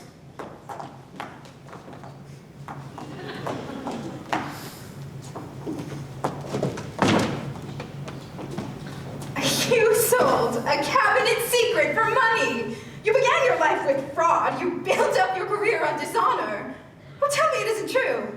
Lie to me. Lie to me. Tell me it isn't true. Gertrude, what this woman told you is quite true. But you do not understand how I was tempted. Let me explain the whole thing. And don't come near me. Don't touch me. I feel as if you've soiled me forever. Oh, what a mask you've been wearing all these years. A horrible, painted mask. You sold yourself for money. Oh, a common thief were better. You put yourself up to sale to the highest bidder. You were bought in the market. You lied to the whole world, and you will not lie to me. Gertrude, Gertrude! No, don't speak. Your voice makes terrible memories. Memories of things that made me love you, memories of words that made me love you, memories that are now horrible to me. And how I worshipped you.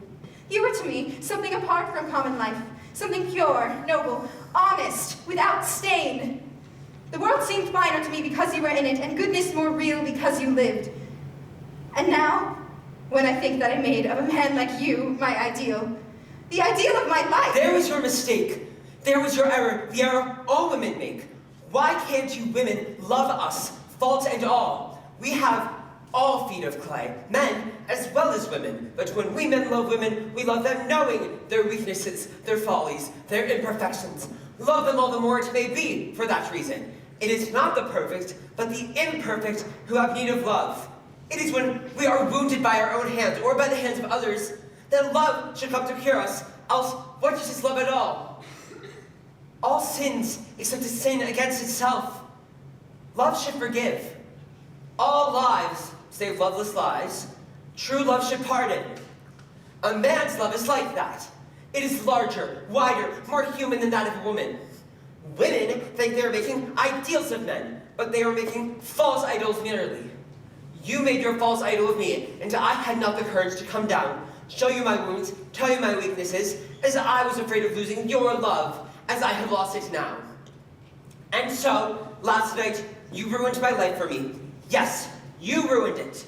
What this woman asked of me was nothing compared to what she offered me. She offered me security, peace, stability. The sin of my youth that I thought was dead rose up in front of me, hideous and horrible, with its hands at my throat. I could have killed it forever, sent it back to its tomb, burned the one witness against me. You prevented me. No one but you. You know it.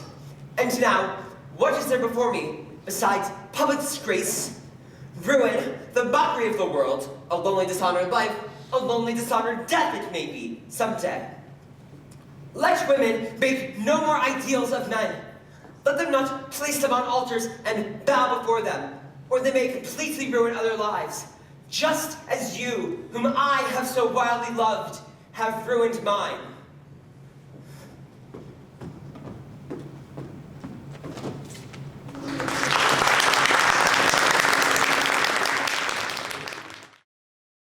Got my second buttonhole for me, Phipps. Yes, my lord. Rather distinguished thing, Phipps. I'm the only person of the smallest importance in London at present who wears a buttonhole. Yes, my lord, I have observed that. You see, Phipps, fashion is what one wears oneself. What is unfashionable is what other people wear. Yes, my lord. Just as vulgarity is simply the conduct of other people. Yes, my lord. And falsehoods, the truths of other people. Yes, my lord. Other people are quite dreadful.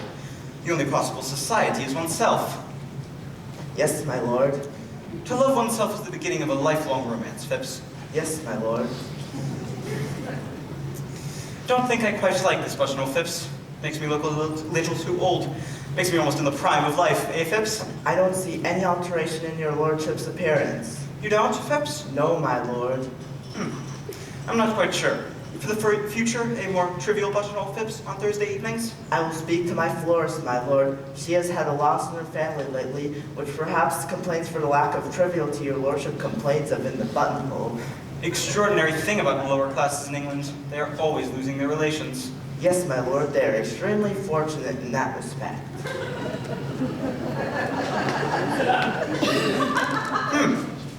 Any leisure, Phipps? 3, my lord. Want my cab round in 20 minutes? Yes, my lord. Phipps, when did this letter arrive? It was brought by hand after your lordship went to the club. That'll do. Lady Chiltern's handwriting on Lady Chiltern's pink notepaper. I wonder what she has got to say to me. I thought Robert was to write. I want you, I trust you, I'm coming to you, Gertrude. I want you, I trust you, I'm coming to you. So she's found out everything. Poor woman, poor woman. What's an hour to call? 10 o'clock. I shall have to give up going to the Berkshires. However, it's always nice to be expected and not to arrive. I'm not expected at the bachelor's, so I shall certainly have to go there. Well, I will make her stand by her husband. That is the only thing for her to do. That is the only thing for any woman to do. It is the growth of moral sense in women that makes marriage such a hopeless, one-sided institution. 10 o'clock. She should be here soon. I shall have to tell Phipps I'm not into anyone else.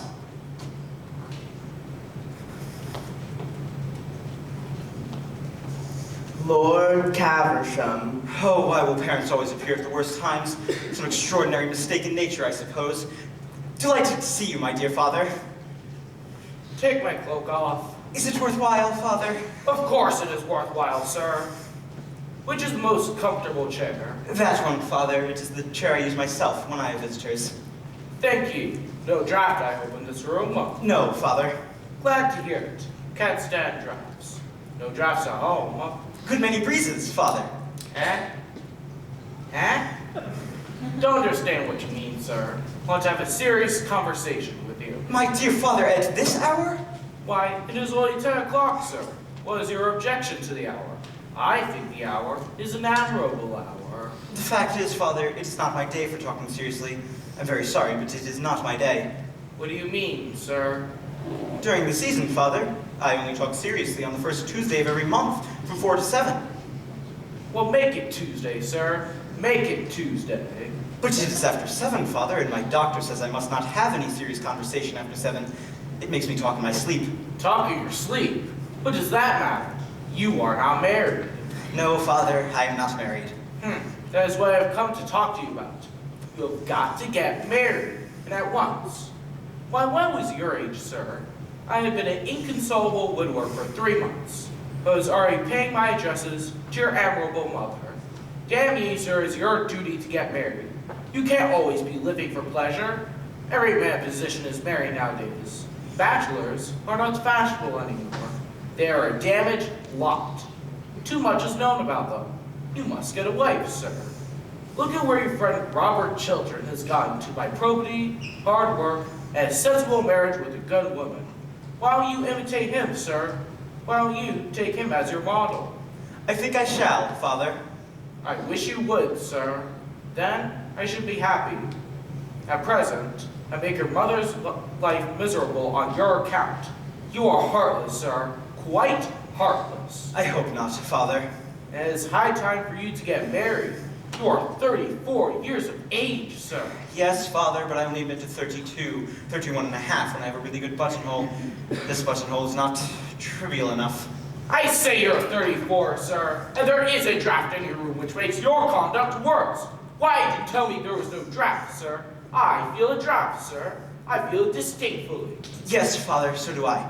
It is a dreadful draft. I will come around tomorrow and we can talk over anything you like.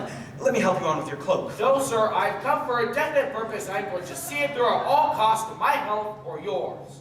Put my cloak down. Certainly, father, but let us go into another room. It's a dreadful draft.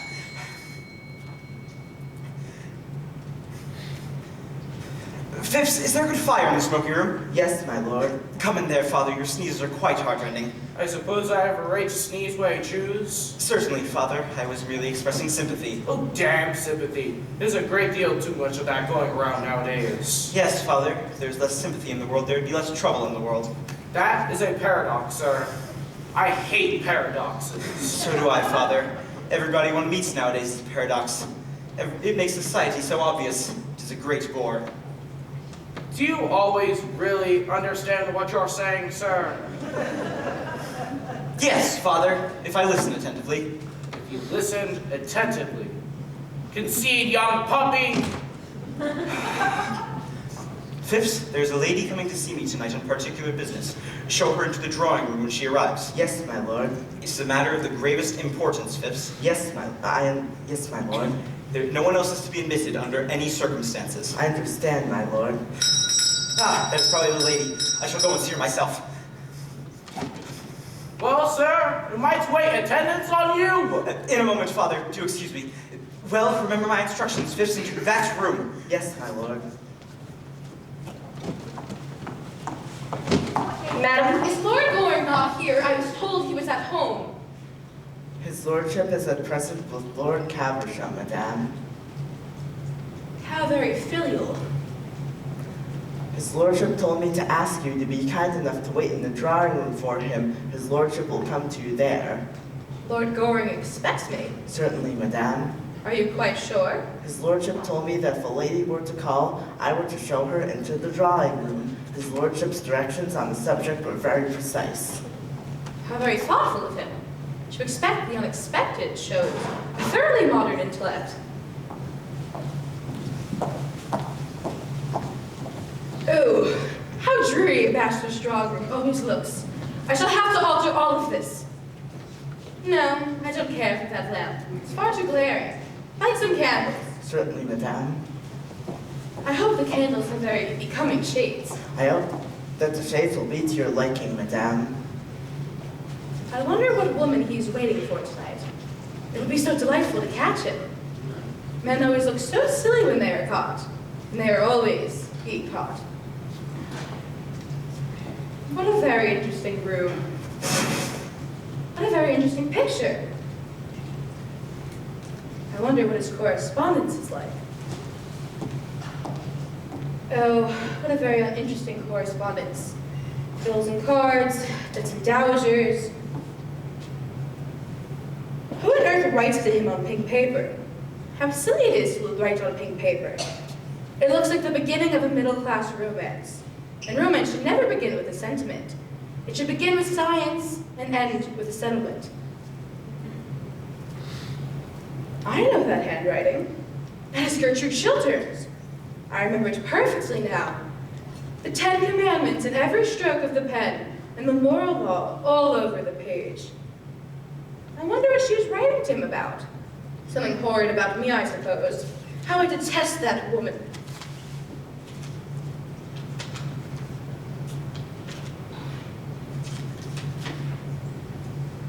I trust you. I want you. I'm coming to you, Gertrude. I trust you. I want you. I'm coming to you. The candles in the drawing room are lit, madame, as you directed. Thank you. I trust that the candles will be to your liking. They're the most becoming we have. It is what his lordship uses himself when he is dressing for dinner. And I'm sure they will be perfectly right.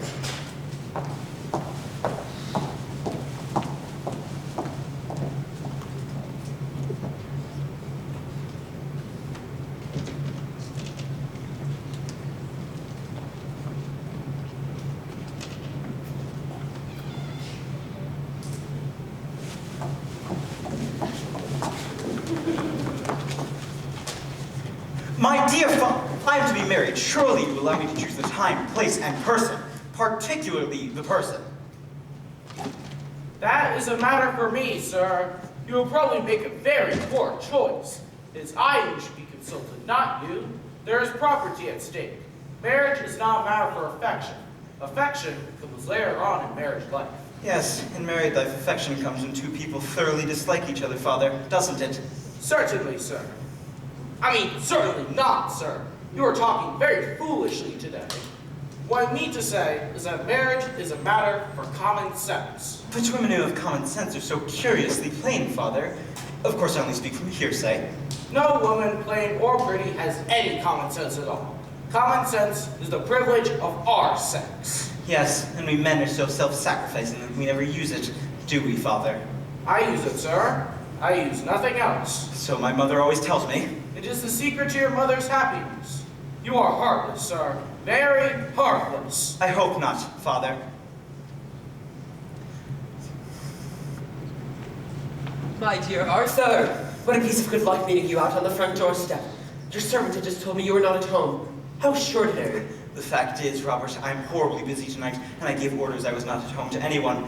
Even my father had a comparatively cold reception. He complained of a draft the whole time. Oh, Arthur, you must be at home to me. You are my best friend in the world. And perhaps by tomorrow you will be my only friend. My wife has found out everything. I guessed as much. Really, how?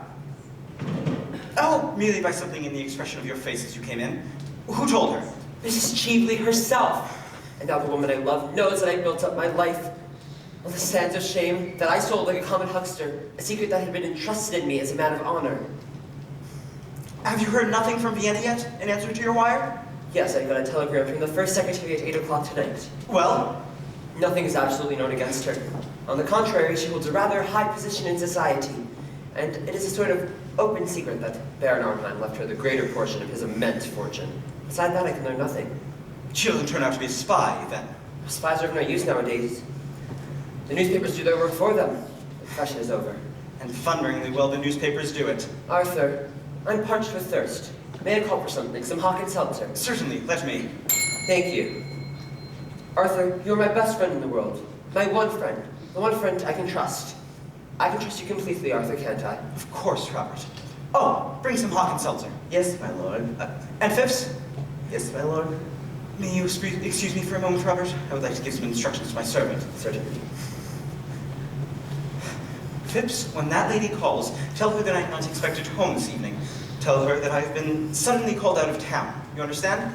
The lady is in that room, my lord. You told me to show her into that room. You did perfectly right. Oh, what a mess I'm in. No, I think I shall get through it. Awkward thing to manage, though. I'll have to give her a lecture through the door. Arthur, tell me what I should do. My life seems to have crumbled about me. I feel like a man on a ship without a rudder, in a night without a star. Robert, you love your wife, don't you? I love her more than anything in the world. I used to think ambition the great thing, but it is not. Love is the great thing, and I love her. But I am ignoble in her eyes. I am defamed in her eyes. There is a wide gulf between us now. She has found me out, Arthur. She has found me out. Has she never in her life done some folly, some indiscretion that she should not forgive your sin? My wife? Never. She stands apart like good women do. Pitiless in her perfection, stern, cold, and without mercy. But I love her, Arthur, and we are childless, so I have no one else to love, and no one else to love me. Perhaps if God had given us children, she would have been kinder to me. But he has given us a lonely house, and she has cut my heart in two. And she loves you. Why should she not forgive? Perhaps at this moment she is forgiving you. She loves you. Why should she not forgive, Robert? God grant it, God grant it.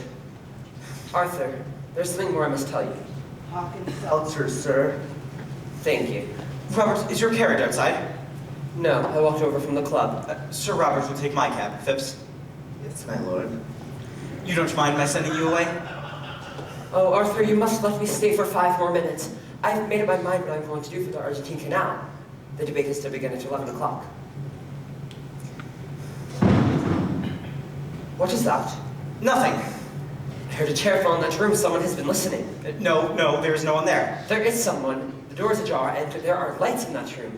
Arthur, someone has been listening to my life's secret and shame. What does this mean? Robert, you are excited, unnerved. I tell you there is no one in that room. Sit down, Robert. Do you give me your word that there is no one in that room? Yes. Your word of honor? Yes. Let me see for myself. No. Arthur, if there's no one in that room, why should I not go in? Let me go in there to satisfy myself. Let me know that no eavesdropper has heard my life's secret. You don't understand what I'm going through, Arthur. Robert, there is no one in that room. I've told you as much. Sit down, Robert. That's enough. It is not enough. I insist on going into that room. For God's sake, don't. Stand back. I don't care who is in that room. I will know who it is who I've told my life's secret and my shame. Good heavens, his own wife.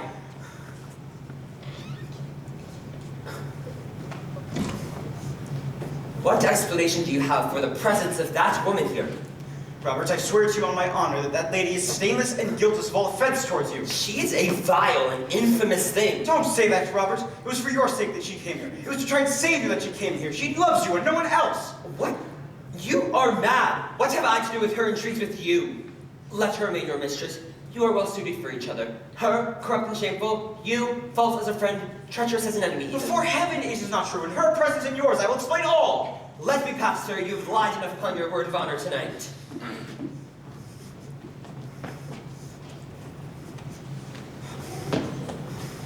Good evening, Lord Goring. Mrs. Cheveley, great heaven, what reason have you for being in my drawing room? Merely listening. I have a perfect passion for listening through keyholes. One always hears such wonderful things through them.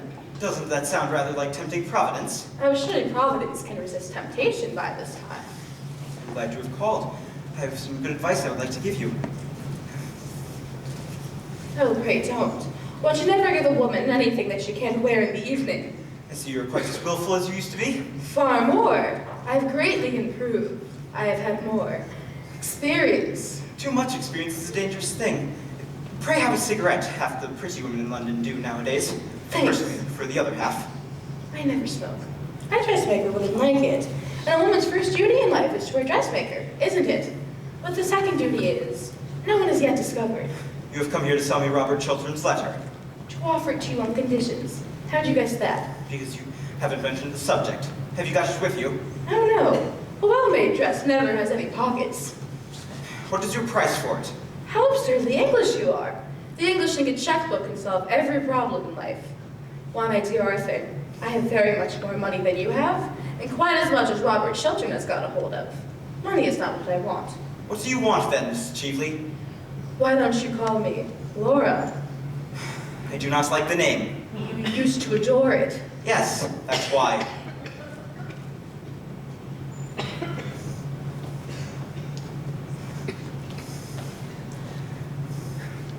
Arthur, you loved me once, Yes, and you asked me to be your wife, that was the natural result of my loving you. and you threw me over because you saw, or said you saw, poor old Lord Mortlake trying to have a violent flirtation with me in Tenby. I'm under the impression that my lawyer settled this matter with you on terms dictated by yourself. At that time, I was poor. You were rich. Yes, that is why you pretended to love me. Poor old Lord Mortlake, who only had two topics of conversation, his gout and his wife. I never could quite make out which of the two he was talking about. He used the most horrible language about them both. Why, my dear Arthur, you were silly. Poor old Lord Mortlake was never anything more to me than an amusement. One of those utterly tedious amusements one only finds at an English country house on an English country Sunday.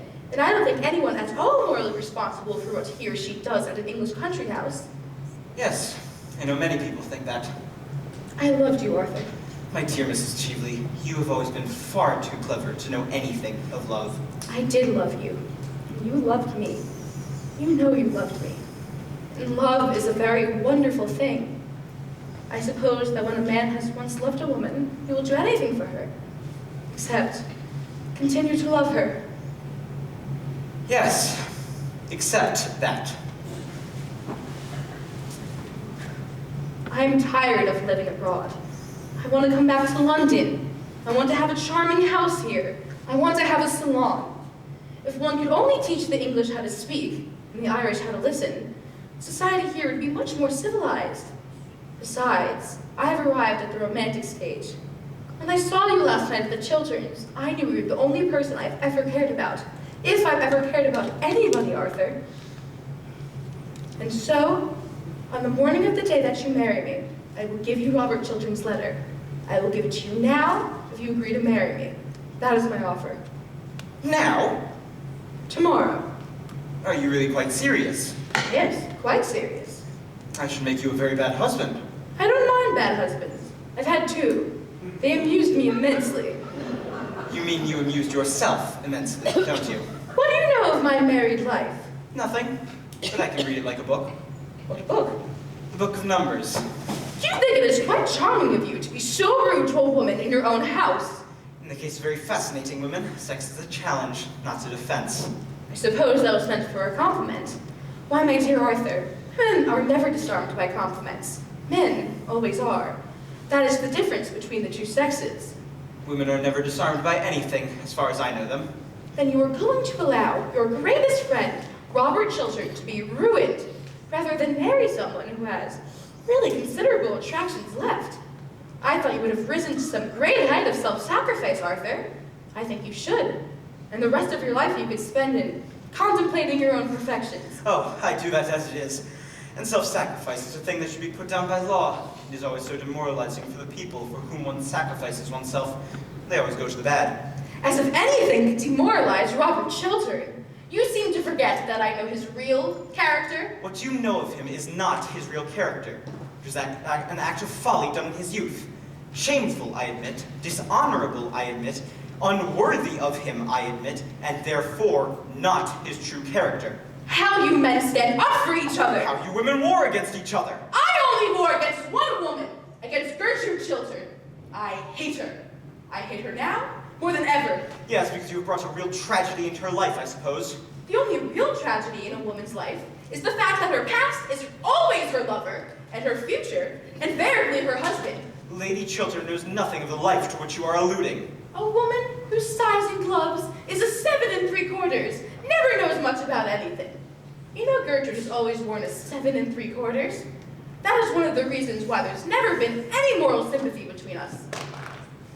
Why, Arthur, I suppose this romantic interview may be regarded as at an end. You admit it was romantic, don't you? For the privilege of being your wife, I was ready to surrender a great prize, the climax of my diplomatic career. You decline? Very well. If Sir Robert doesn't uphold my Argentine scheme, I expose him. Voila tout. You mustn't do that. It would be vile, horrible, infamous. Oh, don't use big words. They mean so little. It is a commercial transaction, that is all. There is no good mixing of sentimentality in it. I offered to sell Robert Chiltern a certain thing. If he won't pay me my price, he will have to pay the world a greater price. There is no more to be said. I must go. Good night. Won't you shake hands? With you? No.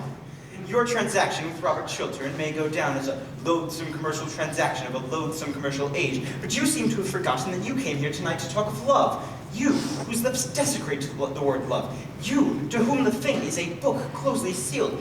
You, who went to the house of one of the most noble and gentle women in the world to try and degrade her husband in her eyes, to put poison in her heart and bitterness in her life, to break her idol and each may be spoil her soul. That I cannot forgive. That is horrible, and for that there will be no forgiveness. Arthur, you are unjust to me. Believe me, you are quite unjust to me. I didn't go to taunt Gertrude at all. I went simply to ask if an ornament, a jewel I lost somewhere last night, was found at the Chilterns. If you don't believe me, ask Lady Markby. She will tell you it is true. The scene that occurred happened after Lady Markby had left, and was forced on me by Gertrude's rudeness and sneers. I called, oh, a little out of malice if you like, but really to ask if a diamond brooch of mine had been found. That was the origin of the whole thing. A diamond snake brooch with ruby. Yes. How do you know? Because it is found. In fact, I found it myself and stupidly forgot to tell the butler anything about it as I was leaving. It is in this drawer. No, that one. This is it, isn't it? Yes. I'm so glad to have it back. It was a present. Won't you wear it? Certainly, if you pin it in. Why do you put it on as a bracelet? I didn't know it could be worn as a bracelet. You didn't? No, but it looks very well on me as a bracelet, doesn't it? Yes, much better than when I saw it last. When did you see it last? Oh, 10 years ago on Lady Berkshire from whom you stole it. What do you mean? I mean that you stole that bracelet from my cousin, Mary Berkshire, 10 years ago on the night of her wedding. A suspicion fell on a wretched servant who was sent away in disgrace. I recognized it last night. I determined to say nothing about it until I had found the thief. I have found the thief now, and I have heard her own confession. It is not true! You know it is true. Why, the thief is walking across your face at this very moment. What are you going to do? I'm going to ring for my servant. He's an admirable servant. Always comes the moment one calls for him. When he comes, I will tell him to fetch the police. The police? What for? Tomorrow, the Berkshires will prosecute you. That is what the police are for. Don't do that. I will do anything you want. Anything in the world you want. Give me Robert Chiltern's letter. Stop! Stop! Let me think!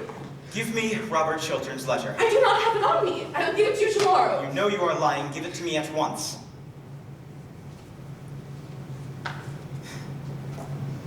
This is it? Yes. For so well-dressed a woman, Mrs. Cheveley, you have moments of admirable common sense. I congratulate you.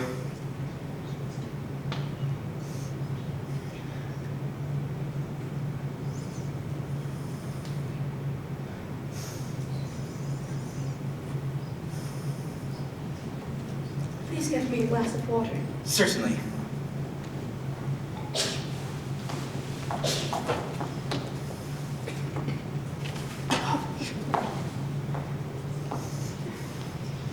Thanks. I'm never going to try to harm Robert Chiltern again. Fortunately, you have not the chance. Well, even if I had the chance, I wouldn't. On the contrary, I'm going to render him a great service. I am charmed to hear it. Say, Reformation.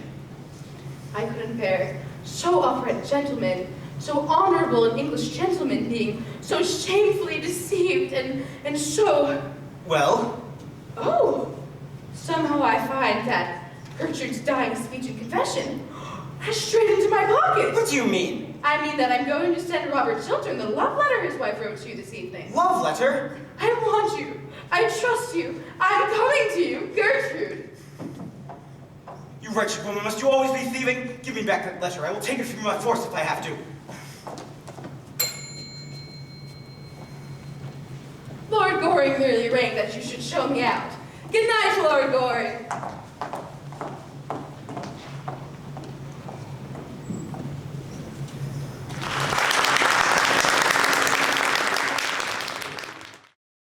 It's a great nuisance. I can't find anyone in this house to talk to, and I'm full of interesting information. I feel like I'm on the newest edition of something or other. Sir Robert is still at the Foreign Office, my lord. Lady Chiltern not down yet? Her ladyship has not yet left her room. Miss Chiltern has just come in from riding. Ah, that is something.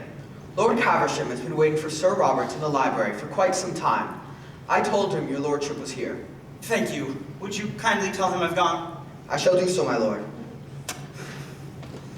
Really, I don't want to meet my father 3 days running. There's a great deal too much excitement for any son. Fathers should be neither seen nor heard. That is the only proper basis for family life. Mothers, on the other hand, are different. Mothers are darlings.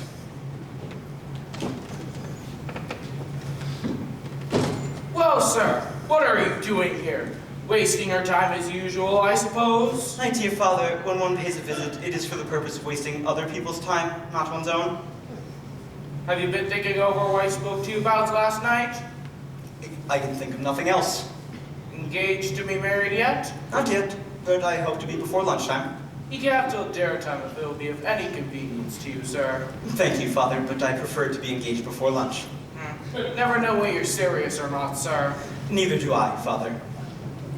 I suppose you have read the Times this morning? The Times? No, I only read the Morning Post.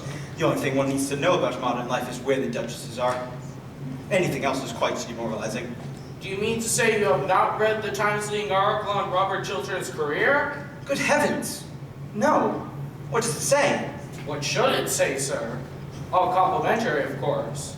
Chiltern's speech on the Argentine Canal scheme last night was one of the finest pieces of oratory ever spoken in the House since Canning. Never heard of Canning. Never wanted to. And did Chiltern uphold the scheme? Uphold it, sir? How little you know him. Why, he denounced it roundly, the entire system of modern political finance. His speech is a turning point in his career, as the Times points out. You should read the article, sir. Sir Robert Chiltern, most rising of a young statesman, brilliant orator, unblemished career, well-known integrity of character, represents what is best in English modern life. Noble contrast to lax morality so common among foreign politicians. They will never say that to you, sir. I sincerely hope not, father. Though I am delighted at what you tell me of Robert. Thoroughly delighted. It shows he has got pluck. He's got more than pluck, sir. He has got genius. I prefer pluck. It is not as common nowadays as genius is. I wish you would go into Parliament. My dear father, only people who ever look dull get into the House of Commons, and only people who ever are dull succeed there. Why don't you try to do something useful with your life? I'm far too young. I hate this affectation of youth. Youth is a great deal too prevalent nowadays. Youth isn't an affectation. Youth is an art. Why don't you propose to pray Miss Chiltern? No?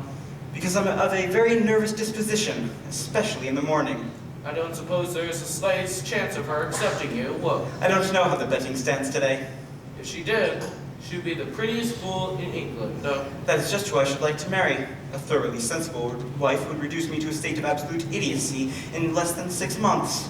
You don't deserve her, sir. My dear father, if we men married who we deserved, we should have a very bad time of it. Oh, how do you do, Lord Caversham? I hope Lady Caversham is quite well. Lady Caversham is, as usual. As usual. Good morning, Miss Mabel. And Lady Caversham's bonnets, are they at all better? They've had a serious relapse, I'm sorry to say. Good morning, Miss Mabel. I hope an operation will not be necessary. If it is, then we shall have to give Lady Caversham our narcotic. Otherwise, she would never consent to have a feather touched. Good morning, Miss Mabel. Oh, are you here?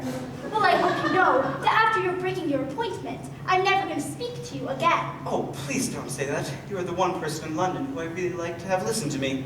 Lord Goring, I never believe a single word you or I say to each other. Quite right, my dear. Quite right. As far as he's concerned, I mean. I'm afraid he has this terribly weak nature of him that's not susceptible to influence. He is heartless. Very heartless. It seems as though I'm a little in the way here. It is very good for you to be in the way, and to know what people are saying about you behind your back. I do not at all like knowing what people say of me behind my back. It makes me far too conceited. After that, my dear, I must bid you good morning. Oh, I hope you're not going to leave me alone with Lord Goring, especially at such an early hour in the day. I'm unfortunately not able to bring him to Downing Street with me. It is not the Prime Minister's day for seeing the unemployed.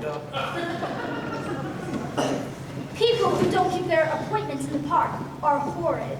Detestable. I'm glad you admit it, but I wish you didn't look so pleased about it. I can't help it. I always look pleased when I'm with you. Then I suppose it's my duty to remain with you? Of course it is. Well, my duty is something I never do, on principle. It depresses me. Therefore, I'm afraid I must leave you. Oh, please don't go. I have something very particular I have to say to you. Is it a proposal? Why, yes, it is. At least I'm bound to say it is. I'm so glad. That makes the second today. The second today? What conceited ass has been impertinent enough to dare to propose to you before I propose to you? Tommy Trafford, of course. It is one of Tommy's days for proposing. He always proposes on the Tuesdays and Thursdays of the season. You didn't accept him, I hope. I make it a rule never to accept Tommy. That's why he keeps on proposing. But of course, as you didn't show up this morning, I very nearly said yes. It would have been an excellent lesson for both you and him. It would have taught you both better manners. Oh, bother Tommy Trafford. Tommy is a silly little ass. I love you. I know. But you could have mentioned it before. I'm sure I've given you heaps of opportunities. Mabel, do be serious. Please be serious. Ah! That is the sort of thing a man always says before marriage. Never says it after. Mabel, I've told you that I love you. Can't you love me a little in return? You silly Arthur. If you knew anything about anything, but you don't, you would know that I adore you. Everyone in London knows it except you. It's a public scandal the way I adore you. I've been going around for the past 6 months telling the whole of society that I adore you. I wish you consent to say anything to me. I have no character left at all. At least, I'm so happy that I'm quite sure that I have no character left at all. Dear, do you know I was awfully afraid of being refused? But you've never been refused by anyone, have you, Arthur? Can't imagine anyone refusing you. Of course, I'm not nearly good enough for you, Mabel. I'm so glad, darling. I was afraid you were. And I'm a little over 30. But dear, you look weeks younger than that. How sweet of you to say that. And it is only fair to tell you that I am fearfully extravagant. But so am I, Arthur, so we're sure to agree. Now, I must go see Gertrude. Must you really? Yes. Well, then do tell her I've been waiting to see her all morning. I have something very particular I have to say to her. You're telling me you didn't come here expressly to propose to me? No, that was a flash of genius. Your first. My last. I'm delighted to hear it. Now don't stir. I will be back in 5 minutes. And don't fall into any other temptations while I'm away. My dear Mabel, when you are gone, there are none. It would make me horribly dependent on you. Good morning, dear. How pretty you're looking. How pale you are looking, Gertrude. It is most becoming. Good morning, Lord Goring. Good morning, Lady Chiltern. I shall be in the conservatory, second page to the left. The second on the left. Yes, the usual one. Lady Chiltern, I have a certain amount of very good news to tell you. Last night, Mrs. Cheveley gave me up Robert's letter. I burned it. Robert is safe. Safe? Oh, I'm so glad. What a good friend you are to him, to us. There is only one person now who could be said to be in any danger. Who is that? Yourself. I, in danger? What do you mean? Danger is too great a word. It is a word I should not have used. But I do have something to tell you that may distress you, that terribly distresses me. Last night you wrote me a very beautiful, womanly letter in which you said you trusted me and wanted my help. Mrs. Cheveley got possession of your letter. She stole it from one of my rooms. Well, what use is it to her? Why should she not have it? Lady Chiltern, I will be quite frank with you. Mrs. Cheveley puts a certain construction on that letter and proposes to send it to your husband. But what construction could she put? Oh, not that, not that. If I, in trouble and wanting your help, trusting you, propose to come to you so that you may advise me, assist me, are there women as horrible as that? And she proposes to have it sent to my husband? Tell me what happened. Tell me all that happened. Last night, Mrs. Cheveley was concealed in one of the rooms adjoining my library. I thought the person waiting to see me was yourself. Robert came in unexpectedly. A chair or something fell in the room. He forced his way in and discovered her. We had a terrible scene. I still thought it was you in the room. He left me in anger. At the end of everything, Mrs. Cheveley got a hold of your letter. When or how, I don't know. At what hour did this happen? At 10:30. And now I propose that we tell Robert the whole thing at once. You want me to tell Robert that the woman you expected was not Mrs. Cheveley, but myself? That it was I whom you thought was concealed in a room in your house at 10:30 at night? You want me to tell him that? I think it is better that he should know the exact truth. Oh, I couldn't. May I? No. You are wrong, Lady Chiltern. No, the letter must be intercepted, that is all. But how can I do it? Letters arrive for him every moment of the day. His secretaries open them and hand them to him. I dare not ask his servants to bring them to me. That would be impossible. Why don't you tell me what to do? Pray be calm, Lady Chiltern, and answer the questions I'm going to put to you. You said his secretaries opened the letters. Yes. Who is with him today? Mr. Trafford, isn't it? No, Mr. Montfort, I think. You can trust him. How do I know? He would do what you asked him, wouldn't he? I think so. Your letter is on pink paper. He could recognize it without reading it, couldn't he? I suppose so. Is he in the house now? Yes. Then I'll go and see him myself and tell him that a certain letter on pink paper is to be forwarded to Robert today, and at all costs it must not reach him. Oh, Robert is coming up the stairs with the letter in his hands. It has reached him already. Oh, you've saved his life, but what have you done with mine? I want you. I trust you. I'm coming to you. Oh, my love, is this true? If it is so, it was for me to come to you, not for you to write of coming to me. This letter makes me feel like nothing in the world can hurt me. You want me, Gertrude? Yes. You trust me, Gertrude? Yes. And why did you not add that you loved me? Because I loved you. Gertrude, this letter makes me feel... You don't know what this makes me feel. When Montfort passed me the letter across the table, he opened it by mistake, I suppose, without looking at the handwriting on the envelope. And I read it. Oh, I did not care what punishment or disgrace was in store for me. I just felt that you loved me still. There is no public shame that was in store for you, nor any disgrace. Mrs. Cheveley has sent over to Lord Goring the document in her possession, and he has destroyed it. Are you sure of this, Gertrude? Yes, Lord Goring has just told me. Oh, then I am safe. What a wonderful thing it is to be safe. For 2 days I have been in terror, but I am safe now. How did Arthur destroy my letter? Tell me. He burned it. Oh, I wish I was there to see the sin of my youth burning to ashes before me. How many men in modern life would like to see their past burning to white ashes before them? Is Arthur still here? Yes, he's in the conservatory. I'm so glad I made that speech in the house last night. I made the speech thinking that public disgrace would be the result, but it is not so. Public honor has been the result. I think so. I fear so, almost. And although I'm safe from detection, although all proof against me has been destroyed, I suppose, Gertrude, I suppose I should retire from public life. Oh, yes, Robert, you should do that. It is your duty to do that. It would be much to surrender. No, it will be much to gain. And you would be happy, living somewhere alone with me, abroad perhaps, away from London, and away from public life.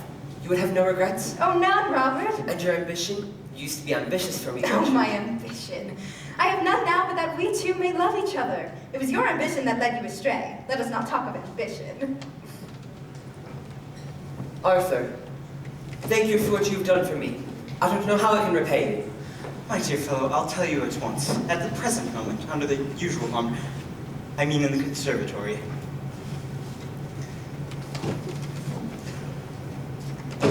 Lord Caversham? Oh, that admirable father of mine always makes a habit of turning up at the wrong time. It's very heartless of him. Very heartless indeed. Good morning, Lady Chiltern. And my warmest congratulations to you, Chiltern, on your speech last night. I have just come back from the Prime Minister, and you are to have a vacant seat in the cabinet. A seat in the cabinet? Yes, here is the Prime Minister's letter.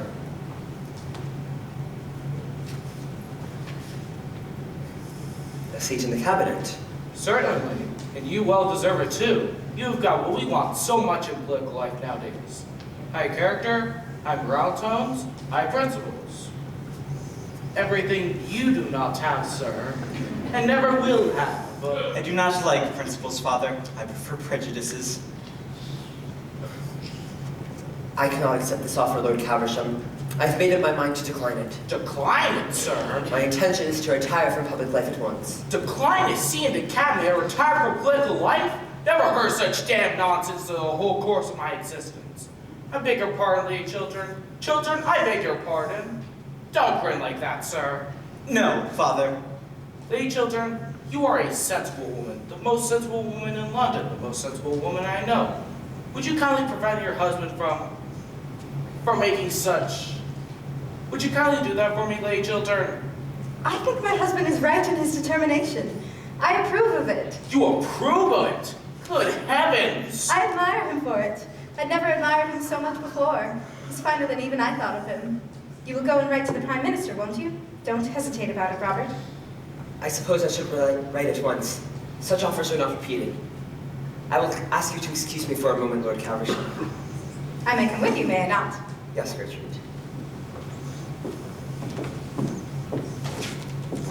What is the matter with this family? Something wrong here.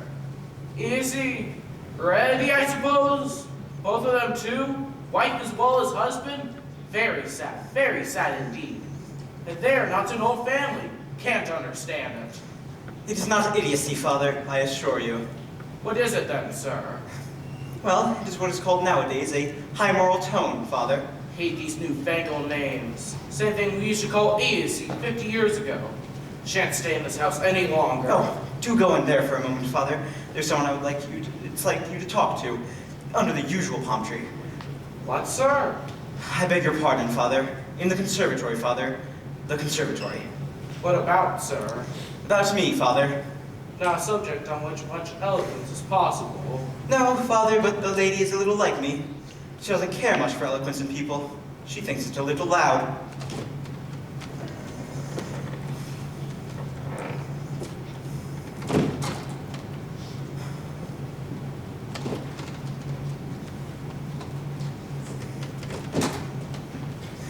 Lady Chiltern, why are you playing Mrs. Cheveley's cards?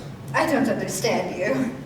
Mrs. Cheveley made an attempt to ruin your husband, either to force him to retire from public life or to make him adopt a dishonorable position. From the latter half you saved him, the former of which you are now thrusting upon him. Why should you do him the same wrong that Mrs. Cheveley tried to do and failed? Lord Goring. Lady Chiltern, allow me. Last night, you wrote me a letter in which you said you trusted me and you wanted my help. Now is the moment when you've got to trust me, to trust in my counsel and judgment. You love Robert. Do you want to kill his love for you? What sort of existence would he have if you rob him of the fruits of his ambition, if you take him from the splendor of a great political career, if you close the doors of public life against him, if you condemn him to sterile failure, he who was made for triumph and success? Women are not meant to judge us, but to forgive us when we need forgiveness. Pardon, not punishment is their mission. Man's life is of more value than a woman's. It has larger issues, wider scope, greater ambition. A woman's life revolves in curves of emotion. It is upon lines of intellect that a man's life progresses. Don't make any terrible mistake, lady children. A woman who can keep a man's love and love him in return has done all the world wants of women, or should want of them. But it is my husband himself who wishes to retire from public life. He feels it is his duty. It was he who first said so. Rather than lose your love, Robert would sacrifice his whole career. It is a great sacrifice. Take my advice, lady children, and do not accept such a sacrifice. If you do, you will live to repent it bitterly. We men and women are not made to accept such great sacrifices. We are not worthy of them. Besides, Robert has been punished enough. We've both been punished. I set him up too high. Do not for that reason set him down now too low. If he has fallen from his altar, do not thrust him into the mire. For Robert, failure would be the very mire of shame. Power is his passion. He would lose everything, even his power to love. Lady children, at this moment, your husband's love is in your hands. Your husband's life is in your hands. Do not mar both for him.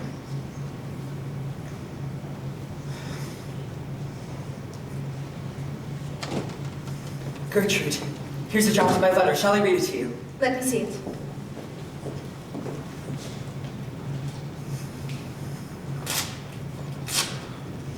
What are you doing? A man's life is of more value than a woman's. It has larger issues, wider scopes, greater ambitions. Our lives revolve in curves of emotions. It is upon lines of intellect in which a man's life progresses. I've just learned this and much else with it from Lord Goring, and I will not spoil your life for you, nor see you spoil it to me as a sacrifice, a useless sacrifice. Gertrude, Gertrude! You can forget. Men easily forget. And I forgive. That is a woman's place in this world. I see that now. My wife. Arthur, it seems I will always be in your debt. Robert, there's one thing I would like to ask of you. Before my father came in, I was going to ask it then. You are your sister's guardian. I simply ask for your consent in my marriage with her. Oh, I'm so glad, I'm so glad. My sister to be your wife? Yes. I'm sorry, but slipping is quite out of the question. I have to think of Mabel's future happiness, and I don't think her happiness would be safe in your hands. And I cannot have her sacrificed. Sacrificed? Yes, sacrificed.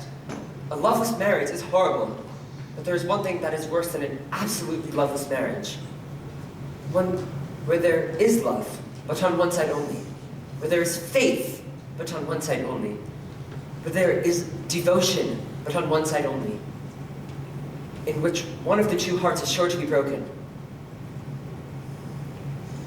But I love Mabel.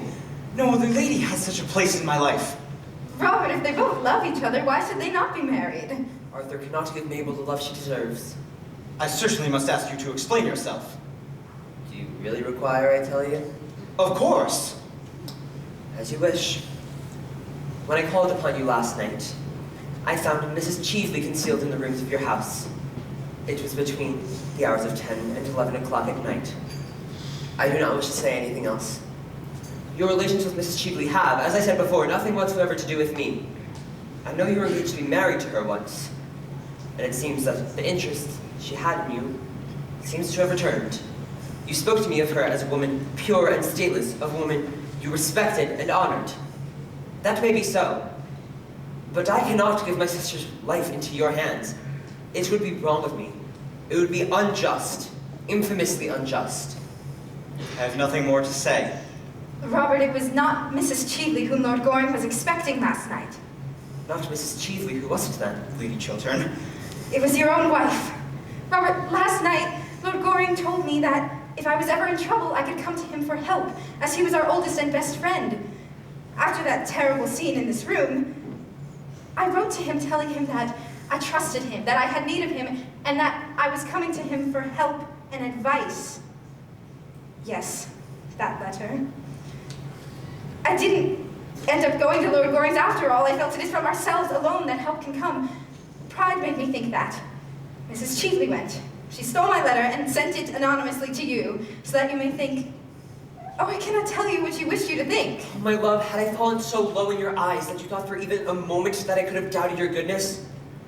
Gertrude, you are the white image of all good things, and sin can never touch you. Arthur, you may go to Mabel, and you have my best wishes. Oh, do stop a moment. There's not a name in this letter. The brilliant Mrs. Cheeley seems to have not noticed that. Let me write yours. It is you who I trust and need, you and none else. Lady Chiltern, really, I think I should have back my own letter.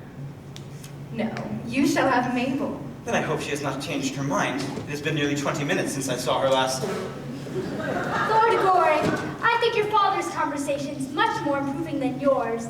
In the future, I will only be talking with Lord Caversham, and always under the usual palm tree. Darling! What is the meaning of this, sir? You don't mean to say that this charming, clever young lady has been so foolish as to accept you? Certainly, Father, and Sir Chiltern has been wise enough to accept the seat in the cabinet. I'm very glad to hear that, Chiltern. I congratulate you, sir. If the country doesn't go to the dogs or the radicals, we shall have you prime minister someday. Luncheon is on the table, my lady. You'll stop by luncheon, won't you, Lord Caversham? With pleasure. It'll drive you down to Downing Street afterwards, Chiltern. You have a great future before you. A great future. Wish I could say the same for you, sir. But your career will have to be entirely domestic. I prefer it domestic, Father. If you don't make this young lady an ideal husband, I'll cut you off with a shilling. Yeah? An ideal husband? I don't think I should like that. Sounds like something from the next world. What do you want him to be then, my dear? Well, he could be anything he chooses. All I want to be is a real wife to him. Upon my word, there's a good deal of common sense in that Lady Chiltern, you know?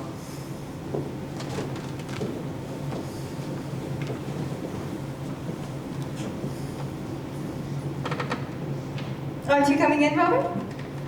Gertrude, is it love you feel for me, or pity merely? Oh, it is love, Robert. Love and love only. For both of us, a new life is beginning.